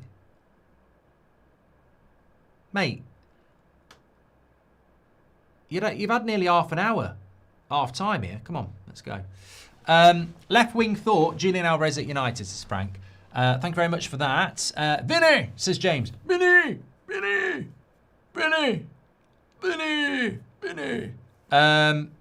James says, I mean in domestic leagues, e.g. the Scottish League. I don't know what the first point was, James. Talking about the Scottish League, there's Prince William. That's not what I was going to say, but talking about the Scottish League, Hearts could win it. Rangers Celtic at the weekend and Hearts against Motherwell on Saturday. If Hearts beat Motherwell, puts a lot of pressure onto Celtic. And if Hearts win the Scottish Premier League, it'll be the first time since 1984 that somebody's won the Scottish League that isn't Rangers or Celtic. That's something to talk about. Vinny. We've still got a poll going on here. I forgot about it. We've had nearly 10,000 votes. Gibbs White or Rodgers. 46% going Gibbs White, 54% going Rodgers. Of course, remember, it is 1-1 here on aggregate. So it would go to extra time as it stands. I've dropped a link in the video description as well. London Baller League tomorrow night and Monday. If you want to come down, get your tickets there. I think they're very, very cheap. They're about 25 quid a ticket. So get yourself down to Baller League if you're in London tomorrow night, or on Monday, come and support the Gold Devils. We're playing SDS tomorrow, which will be a big game. And then Monday, we're playing NDL. So 2 big games for us. Great to see you all. Really enjoying it, actually. I do so much live content with thousands of people watching, but, you know, it's nice to be at these events and actually get to meet people and talk to people. Who is the best striker in the world right now, according to you, says Charlie?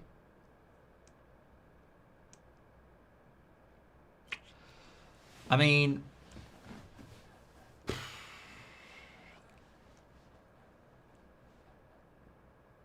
look, there is a case for Mbappe. There is a case for Mbappe. I mean, even Harry Kane, I thought he was quite quiet last night, but that goal he scored, very little backlift on it, blasts it in with his left foot. Haaland's good as well. I don't know. I don't know. I think I changed my mind on those 3 a lot. I tell you what we desperately need, though.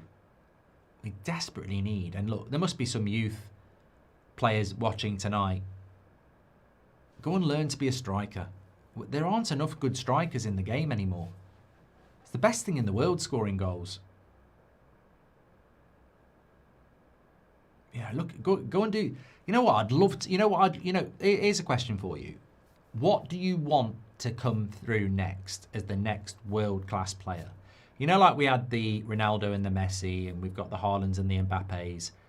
What type of player do you want to come through next? Because I tell you what I would love to see. I would love the modern football fan to see what I saw with R9. I just think he was an incredible striker. He could take people on. He could score with both feet. He was good in the air. He was quick. He was physical. I would love to see a complete strike, and he could link the play up as well. I would love to see some top strikers coming through again. I think there's a bit of a lack of strikers in the modern game, and I would love to see some top class strikers coming through. I mean, I was lucky. I grew up in an era where, you know, there were so many strikers, whether they were Italian, Argentinian, you know, English. We had, I've said to you before, there was a time in the 90s where you had Shearer, Sheringham, Sutton, Wright, Ferdinand, Cole, Robbie Fowler, Collymore. Have I said Les Ferdinand? You know, there were so many strikers just in the Premier League. Is Martin Tyler the best commentator ever? I actually liked Barry Davies. I don't know whether he's dead. I did like Motson, but I think I preferred Barry Davies for some reason. I'll tell you who I liked as well. What was his name? Gerald Sinstad. I thought he was very good. Barry Davies is still alive. He's 88.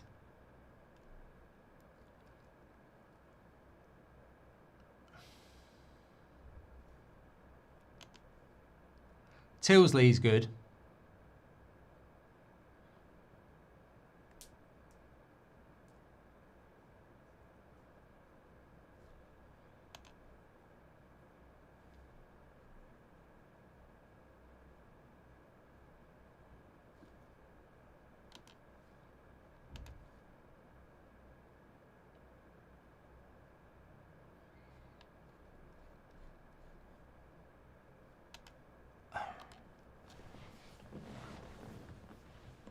Brian Moore was good, yeah. Brian Moore was good. I think Elton Wellesby presented. But obviously, I'm coming from an era that many of you won't remember, like John Motson, Brian Moore, Barry Davies, Gerald Sinstad. They were all very good. I like Tilsley as well. I'm not a big fan of, like, the modern ones. I think Drury was always going to... I mean, Drury's good, but he was always going to fall foul of... It can get a bit repetitive that he scripts his intros. I don't mind Tony Gubba. Ivan says, do you remember Davor Suker? I remember his chip in the Euros, 96. Yeah.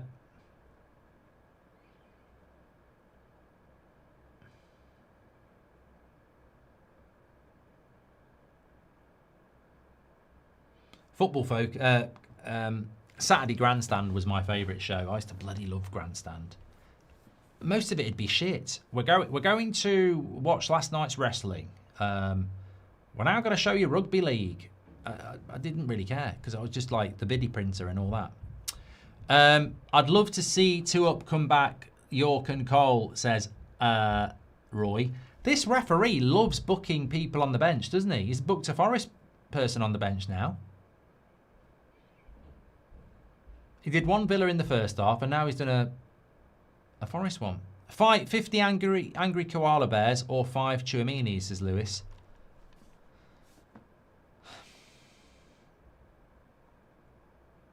Do you think West Ham will go down? Says unknown.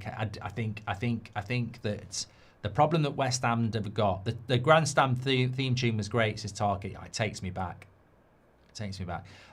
The Grandstand theme tune was amazing, but do I think West Ham are going down?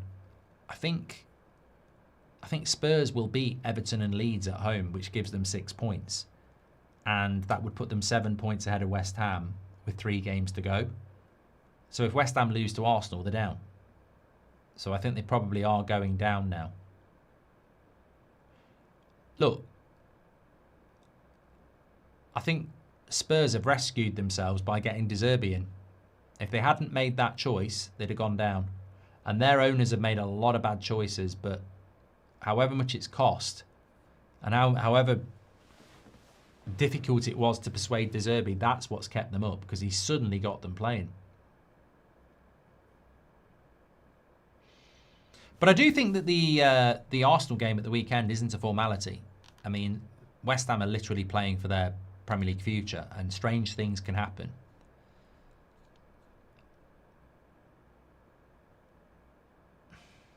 Will says, hi, been a while. Hope you're doing well. Been a while since I've tuned in. Any chance of the podcast returning? Loved it when it was on. I actually saw a clip of the podcast the other day in the pub, and we've still got that in storage somewhere. And I thought, you know what? I'd love to have a space to rebuild that.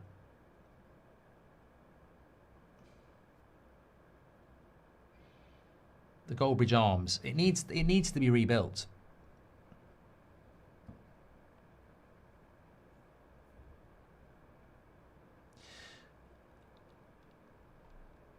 Corner to Art Villa here. Have you heard about the new virus? Says River. I have. I just don't take a lot of notice of it.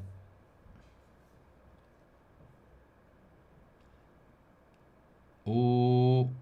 Shirt pull there. Referee says play on. Villa have still got it with McGinn. McGinn still got it. Rodgers. Forest will bring it away.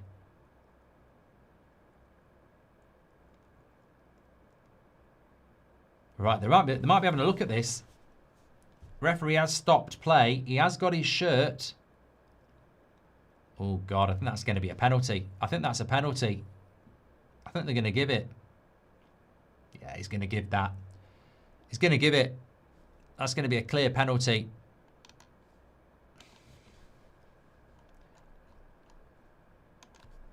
I feel sorry for defenders in that situation because... You know what? I do feel sorry for defenders in that situation because it's just a natural thing to grab hold of a shirt. And he's going to the bot. Yeah, they're going to give it.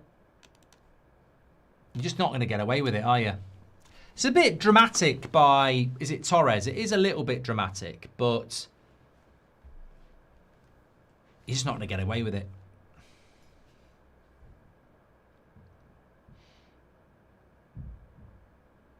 And it doesn't need to happen as well, because it's not like he's not going to score, is he? He's probably not going to win the ball anyway.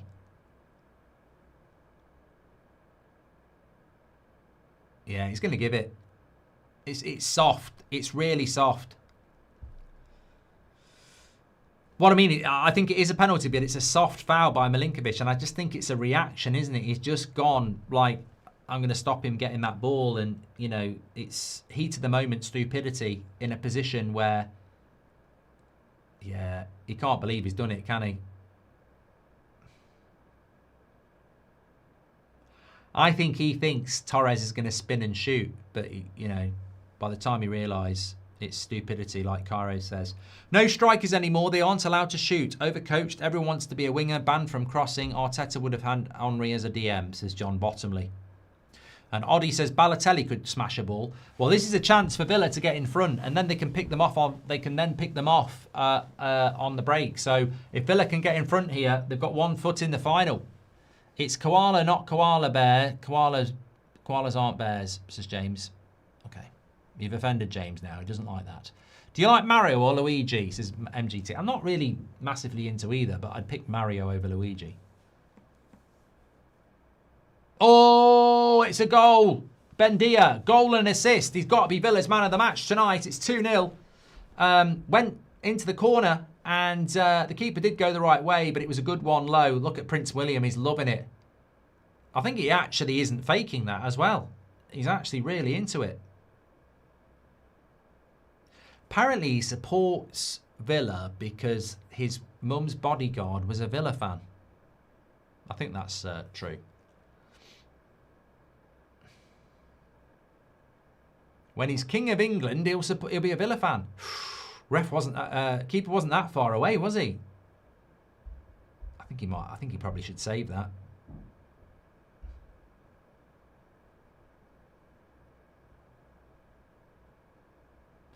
Prince William, that is Prince William, yes. Lager, cider or bitter, Mark, says Gregory. Lager. I can't do cider. It's too sweet.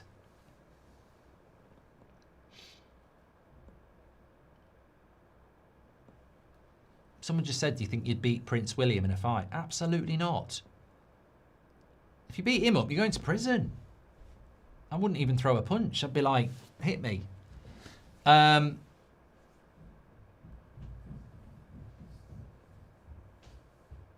Mammoth task for Forest now, says S-Clad. He's a big lad as well, and he was in the military. Yeah, but you wouldn't even try. You'd be a bloody idiot.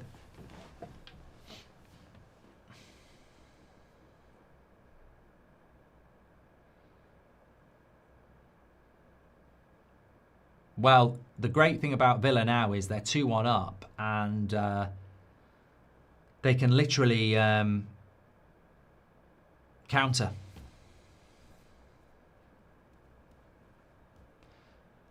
Hitty says, as a Scot, I'd gladly batter him. He'd be going to prison, mate. They might even bring back the hanging. Wasn't there a thing in the office about if you burn a stamp, you can go to prison for treason because it's got the Queen's. Well, it ain't got the Queen on it now, is it? Yeah, so Villa should be able to counter Forest now. Still half an hour to go.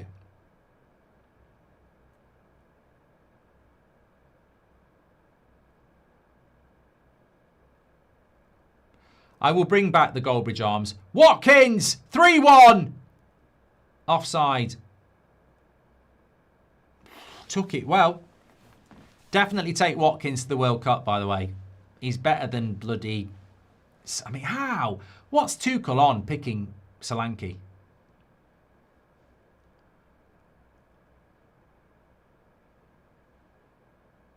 Or Calvert-Lewin.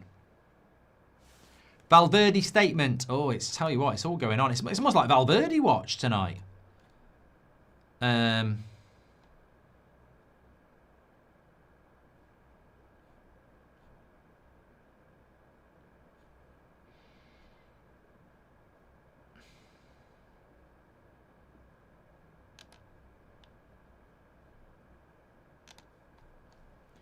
So,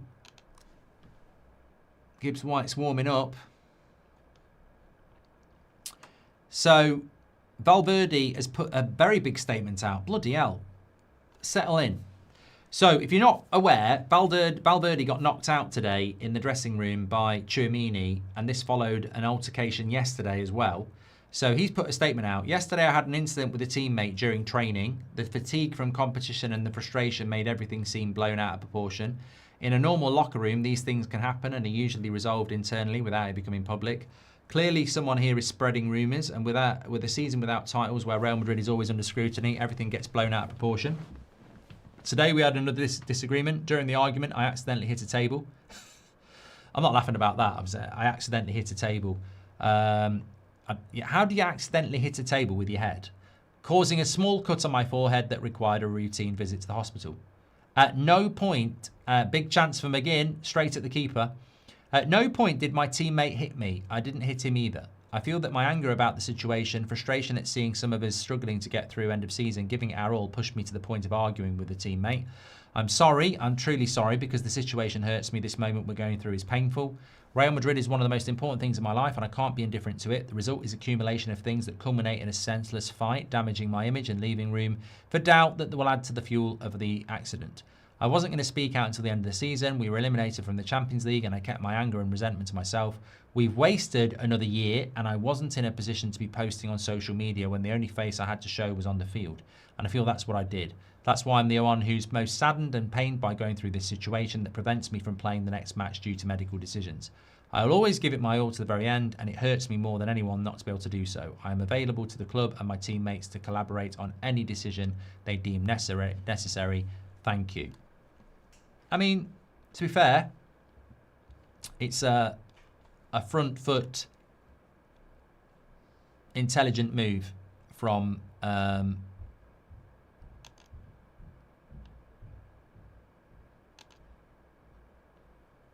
Valverde, and it probably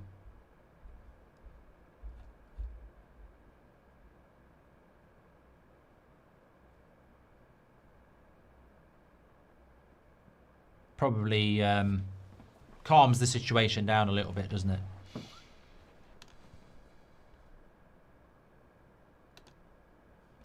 Why is Baller League on a Friday? Because the final is on. They want to do the final on the bank holiday weekend, so they needed to fit an extra date in. But I'm actually quite looking forward to doing it tomorrow on a Friday.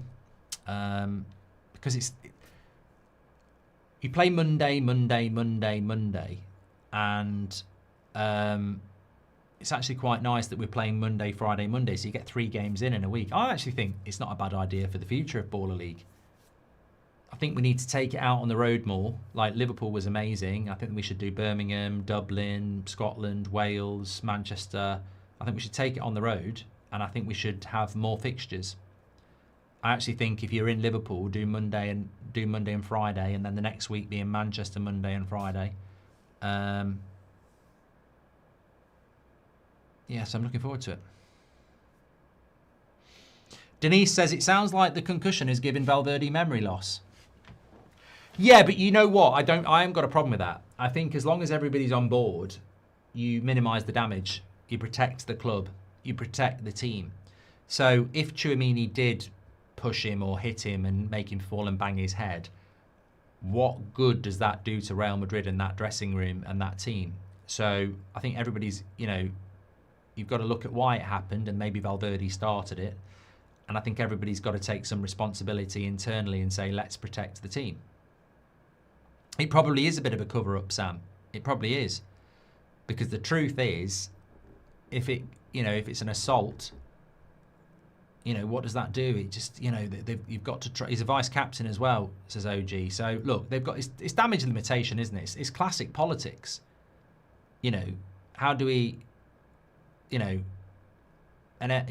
politician gets caught in his office screwing the secretary or whatever, but the statement comes out, somebody walked in and had accidentally slipped and banged the table. In this case, it wouldn't be the table, So I think it's just about damage limitation, isn't it? Deal with it internally, but limit the damage externally. Nag says, reading between the lines, Tchouaméni put him through a table, Dudley Boys style. Who do you think's letting the news out? Well, the fact that he mentions that in his release means that he still thinks somebody's leaking it, doesn't it? Andrew says, Forest's only objective this season was to win this tournament. Do you agree with this strategy? Will it hurt them next 2 seasons? The big shame for them is that they won't be in Europe at all next year, will they? It's a bit like United, isn't it? Our only hope of European football was to win the Europa League.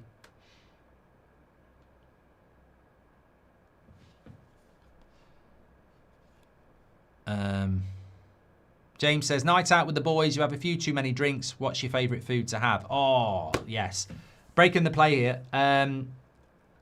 This is a bit sad, right, James? So when I used to go out a lot in Birmingham, I would strategically leave, not early, but I would strategically leave. And there was a place, it's not there anymore, in the Arcadian in Birmingham. And I would wander off there after a few drinks too many, and I would get chicken kebab meat and chips, ketchup and mayonnaise on it, a can of Vimto, and I'd just sit there and devour it, and it was lovely. VX says maybe Madrid will discipline the table. Dial says, is Watkins much more useful to England than Kane? No, I think Kane's the guy that, if we're going to win the World Cup, which I think we can do, we need Harry Kane. One positive of Bayern being knocked out is that Harry Kane's got a month now to hopefully rest and recuperate. He's clearly carrying a bit of a knock. And I am starting to think about England now, and I think that, some of our key players are not performing well. Palmer, Foden, will they go? But, people like Saka and Rice are going to be playing a lot of football over the next few weeks. But Harry Kane's massively important to us. And hopefully he can get a bit of rest.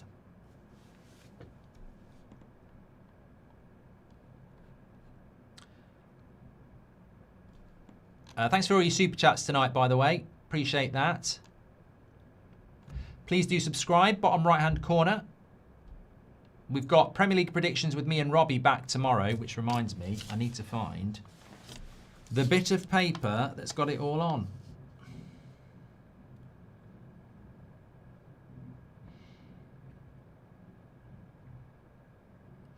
There it is.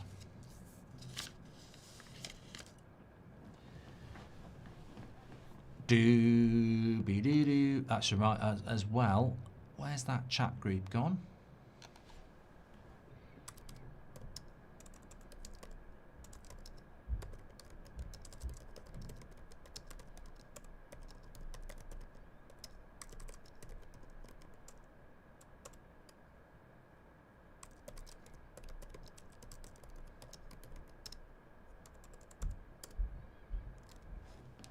Is he offside, Chris Wood? He's missed anyway. And the flag never went up. Now it does. He was offside. A one-on-one for Wood. Referees played it on even though there was an offside. I always think that's a bit weird.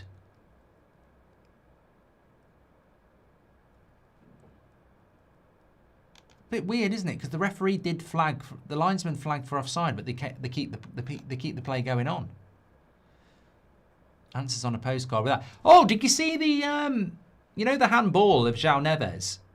That literally was a rule.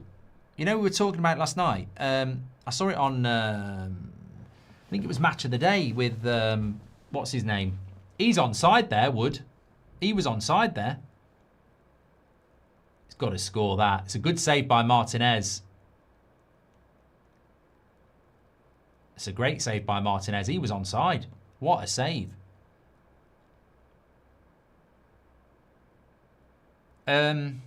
Yeah, I saw it on, what's his name on Match of the Day? I want to say John Champion. It's not John Champion. Is it Mark Chapman? Yeah, Mark Chapman. He was, it was there on this clip I saw today. So basically, it can't be a handball if a teammate kicks the ball and you handle it unless it goes in the goal. So it wasn't it can't have been a penalty for Bayern Munich last night because it's not a penalty. It's not a handball if you handle a ball that your teammate has kicked, which is a bit of a stupid rule because surely then if the teammate kicks the ball in the box and I pick it up, it's not a penalty. But there literally is a rule there. So and there's no clarity on the rule that, you know, if your teammate crosses it across the box and you go, boom, play on. So you can punch it away, yeah, it's weird. It's a bad rule, basically. You could definitely take advantage of it as well.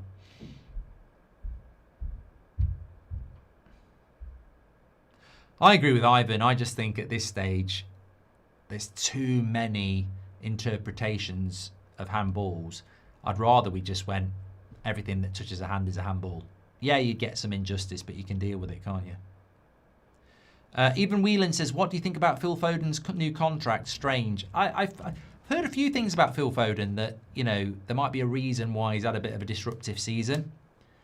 Things going off. So, in which case, there is a good player there, and he maybe just has, you know, we'll get back to his old self at some point. I don't think he should go to the World Cup, though. Freiburg are 3-0 up, by the way. Sporting Braga were 2-1 up from the first leg, but they had a man sent off after 6 minutes, and it's now 3-0 to Freiburg, 4-2 on aggregate, so Braga won't be making it. I mean, bloody nightmare, isn't it? You go, you know, second leg, you're 2-1 up, you think you've got a great chance of making the final, and then someone gets sent off after 6 minutes. So it will be Freiburg in the final against Villa as things stand. It's also looking like it will be Rayo Vallecano playing Crystal Palace because they are 1-0 up against Strasbourg with only 13 minutes to go, which is 2-0 on aggregate. And listen to this, they've been the better team. Considering they're in Strasbourg playing away from home, they've had 20 shots to Strasbourg's 5 and 8 on target to Strasbourg's 1. So it's been a dominating performance from Rayo Vallecano, who will play Crystal Palace in the final.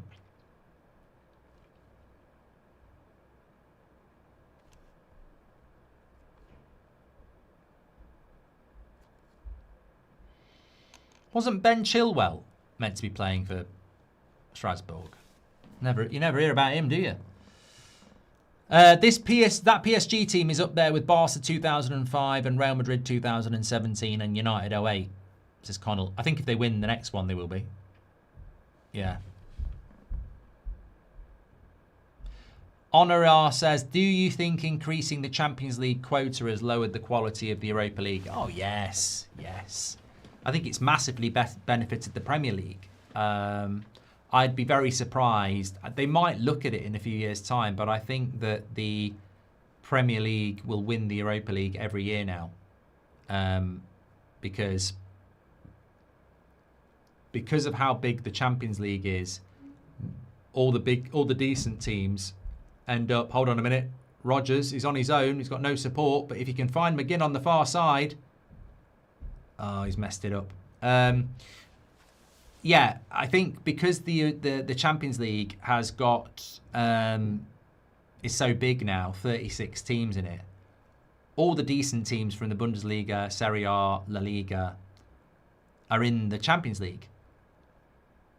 So what you end up with in the Europa League are the mid Bundesliga sides and the mid La Liga sides and the mid Italian sides, whereas in the Premier League the strength and depth is so strong that our mid teams are better than their mid teams. And I mean, look, Forest are in a relegation battle. Villa are top 5 in the Prem. One of them's going to be in the final. Last year, Man United and Spurs were shit. That was the final. So I think we're going to, if you look at who's going to be in the Europa League next year, Chelsea, probably Chelsea and maybe a Bournemouth or a Brighton. I'd expect them to win it. I mean, looking at Gibbs White, you can see why they haven't brought him on. He's got 2 black eyes, a massive set of stitches on his forehead. Forest have been awful, Man United official, but I think they've also suffered Murillo, Gibbs White, Hudson-Odoi. These are big players for them. And when I saw the team news come out, I was like, you know, this ain't Man United or Arsenal where, you know, if you're missing Cunha and Mbermo, you've still got Ahmad and Mount and people like that. This could be another goal. McGinn. Oh, what a goal. What a goal. And not a better player to score it for Aston Villa. That's going to put Aston Villa in the final of the Europa League. They're 3-0 up. They're 3-1 up on the night. They're heading to the final where they'll be big favourites. And Emery's relationship with the Europa League is going steady. He cannot break up with it. And Aston Villa are looking at silverware here. And it couldn't have happened to a better player for Villa as well. Mr. Aston Villa, John McGinn, the captain, strokes it into the bottom corner. What a career he's had at the club. And nobody better to score it as well. 3-1. And this is what I meant about Forest. They've got to play caution to the wind. They end up in a 3v2 situation. Lovely knockdown by Rodgers. An assist by Watkins. And a beautiful finish by McGinn. They've got to push forward. But you know what? As I was saying before, I think for Forest, no Gibbs White, no Murillo, no Hudson-Odoi. They don't really have the depth of squad to replace players like that. And I think it was always going to be, what's Emery doing? It looks like he's doing something else. He's bending down, going like this. He's just happy. Who to blame in Miami washing a boat with Mark in my ear hole? Says, thank you very much, mate. Sounds absolutely... I need to go to Miami. I think Miami's a city I need to go to desperately. Well, not desperately, but I do want to go. Lisa Reynolds says, I struggle with low confidence and feeling ugly. You bloody don't, Lisa. You're normally in here being rude. You know you are. Nick says, 6th is Champions League if Villa win the Europa League and finish 5th. Yes, and I think there's a good chance of that happening. And, of course, Chelsea look like they've ruined that. So, yes, the race for 6th place becomes massively exciting now because Villa will be very focused on this Europa League final. A bit of bad news for Arsenal, actually, because Villa will play Manchester City on the final day of the season, 3 days after the Europa League final. So if they win the Europa League final, they're going to be hungover, aren't they? So Man City probably will pound Aston Villa on the last game of the season. Having said that, Arsenal play Crystal Palace 3 days before they'll play their Conference League final. So they might rest some players too. So, you know, cum si cum sa, it benefits both. But McGinn again. And he's done it again! He's on the double! He can't believe it! Mr. Aston Villa! He scored again. I think it was Ollie Watkins with the assist again. It's 4-0 now. And Aston Villa are going there in style. 4-0 on the night. I mean, you know what? I do get jealous. We've had these great nights as United fans, but I do get jealous of these big moment nights for these fans. You know, Arsenal had it on Tuesday. Villa fans have got it tonight. You know, enjoy it. You'll remember nights like this. Forest just haven't been good enough.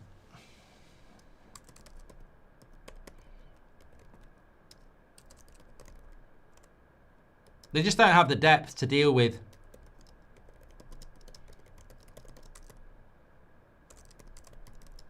Gibbs, White and Murillo being out.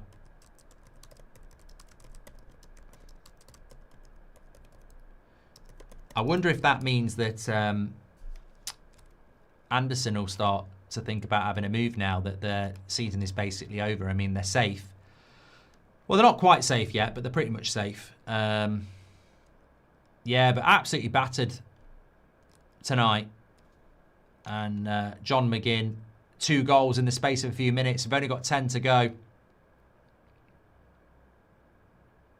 But yeah, I was talking about that. 6th place. So Villa at the moment are in 5th. If Liverpool get 4th and Villa get 5th, which is likely, then 6th place will be Champions League spot if Villa win the final, which they'll be favourites to do. So suddenly, that race for 6th place becomes incredible. And as I said, Brentford are playing Man City on Saturday. Chelsea are playing Liverpool on Saturday. I don't know who Brighton and Bournemouth are playing, but even Everton could join that race. So, look, we've got a title race, relegation race maybe, but that race for 6th place is going to be huge because Champions League football being dangled in front of the likes of Everton, Brentford, Brighton and Bournemouth is massively exciting. Brentford play Man City away, Chelsea play Liverpool away, Bournemouth go to Fulham away, but Brighton are home to Wolves. There's a real chance that Brighton could be 6th on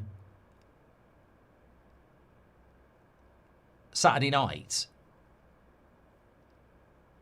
with 2 games to go, 5 points ahead of Chelsea. It's going to go to the wire. It's going to go to the wire.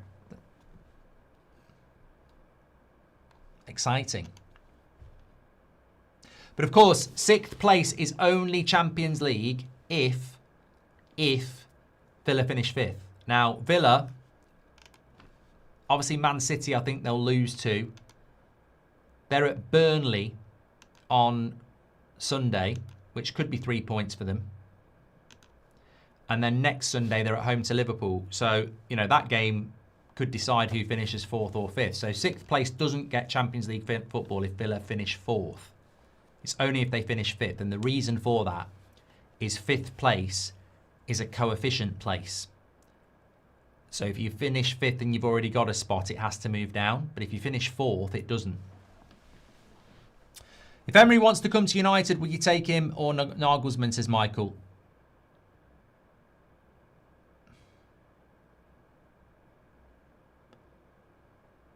Is that because you can't cut your socks in UEFA games? There's a sub coming on for Villa and they're having to wrap around their cut socks. I would take Emery and I would take Nagelsmann. Yeah, they're better coaches than what we have at the moment. Good evening. We should sign Rodgers at United as DVO? Apparently we are looking at it.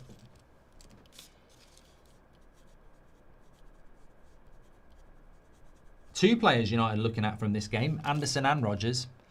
Do you think Anderson will decide next week now, says Neil? Yeah, probably after the champ. Yeah, probably.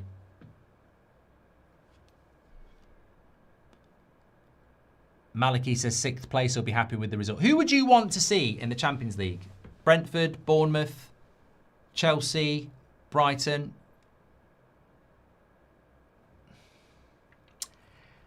I'd like to say Bournemouth, but Iraola won't be managing them.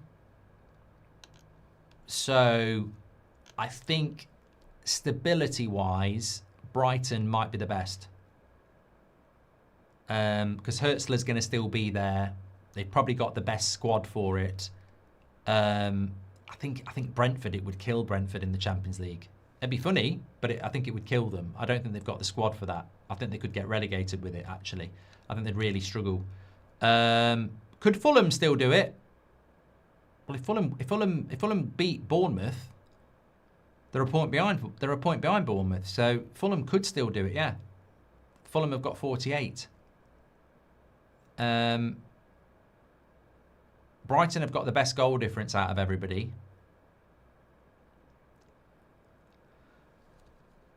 Look, if Bournemouth do it, they deserve it. But the weird thing about Bournemouth is the manager that gets them into the Champions League won't be the manager. And I think that's just a bit weird, to be honest. So I think Brighton might be the one I would like to see do it, because they'll have the same manager and they've got a big squad. And they play good football. I think Brighton or Bournemouth would be the best representation. But the sad thing about Bournemouth is it won't be Iraola. So it just seems a bit weird to me. All depends on your fixtures, though, doesn't it? Because, let me have a look. Chelsea's problem is, I don't think they can get anything better than... Chelsea could do it if they beat Liverpool on Saturday. If they don't, I don't think they'll do it. Because, so Brighton have got Wolves, Leeds, and Man United. So I think Brighton could get 7 points. Bournemouth have got Fulham away, Man City at home, and Forest away. It's not an easy run in that. Brentford have got Man City away, Palace at home, and Liverpool away. Not easy. Chelsea have got Liverpool away,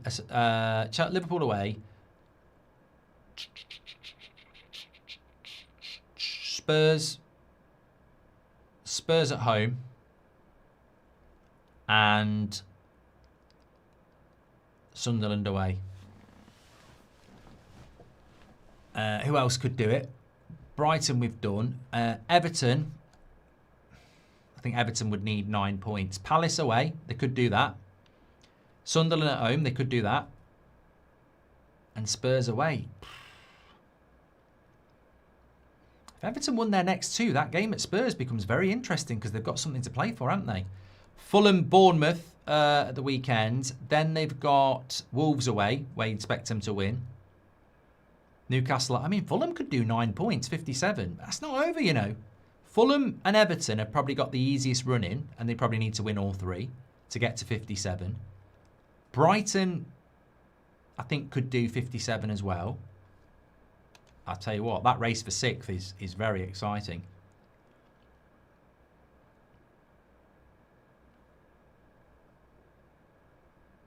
Could you do a poll on it? I mean, good luck, everybody. Who gets 6th? There's a lot of clubs. Bournemouth, Brighton. I don't think it will give me enough options.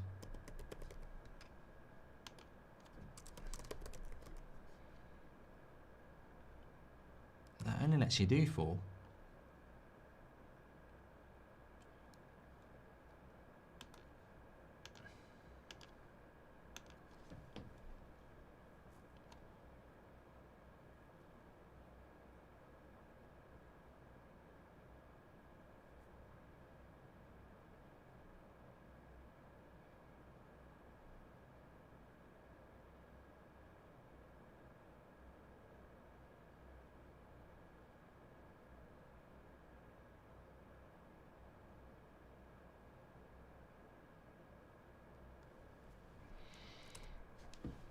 Mathematically, Newcastle can get Champions League or relegated.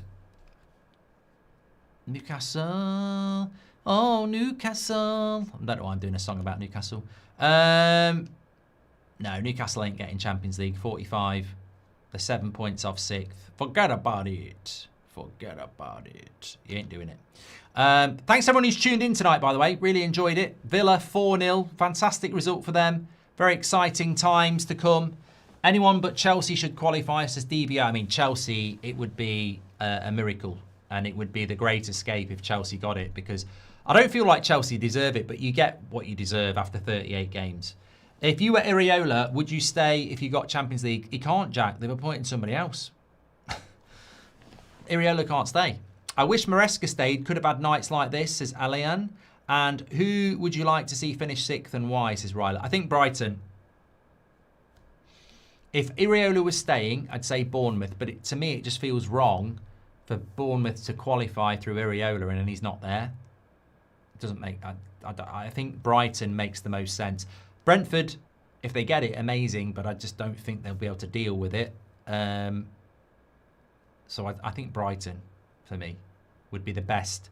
Considering we'll be watching the bloody Champions League next year, I think Brighton would have the best ability to deal with it. Be huge for Brighton as well, financially.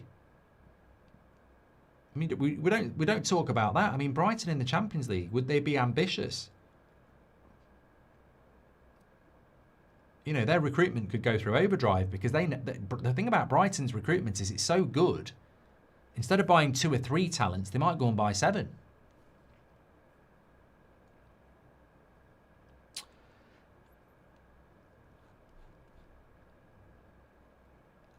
Alexander says, do you think this result could help United?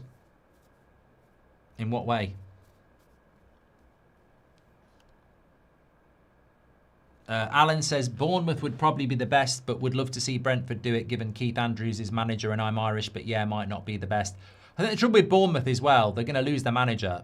And how many of their players will they lose this summer? I can't see every Bournemouth player still being there next season.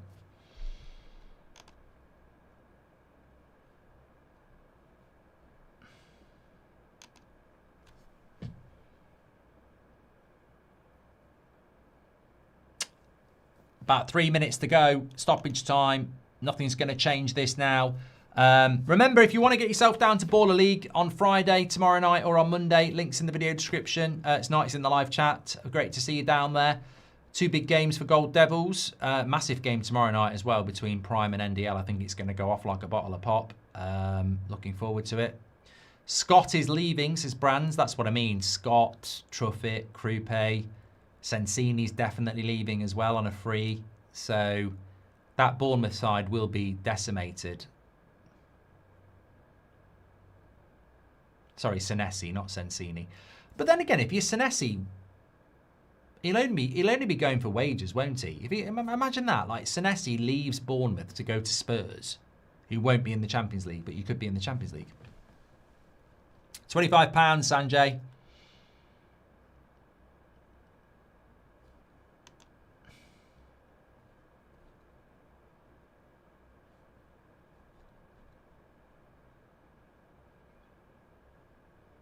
Lord Melliot says, was so worried after we threw the game against Spurs up the Villa.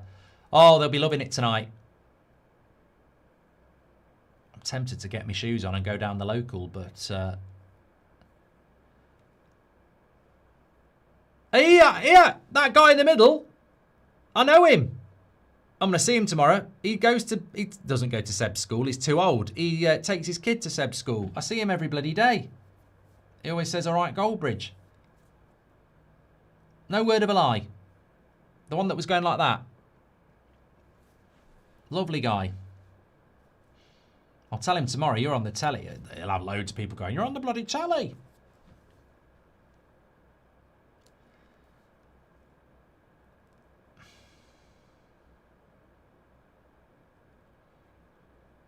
Freiburg have won. So it's a Freiburg Villa final. Where is the final? I know the Champions League is Budapest. Oh, Forest nearly got a goal back. It's too late. It's not John. Imagine if it was John. It's in Istanbul. Oh, that'd be a good final to go to. Besiktas Park. Be a good atmosphere as well, because one thing about the German fans is they do create a good atmosphere. So be a good fight. I think I'll do that as a watch along as well. Villa against Freiburg.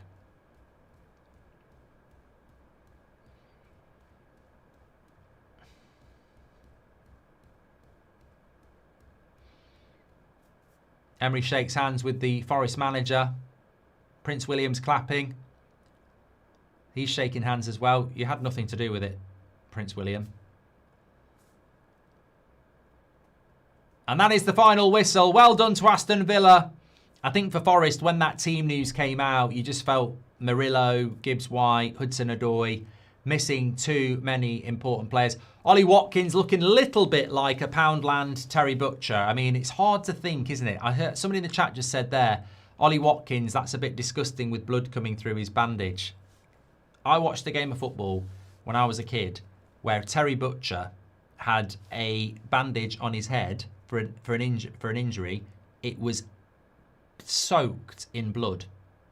He'd never be allowed to do it now. Paul Ince did it in a game for England as well. Thank you so much, everybody, for tuning in. That link's in the video, in the live chat for Baller League. If you want to get some tickets, it'd be lovely to see you. We've got Premier League predictions back in the morning with me and Robbie. That'll be going up by the time you're having your breakfast.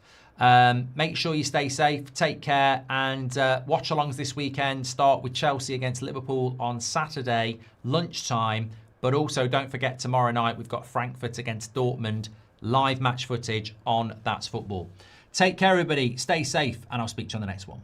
Well done, the Villa.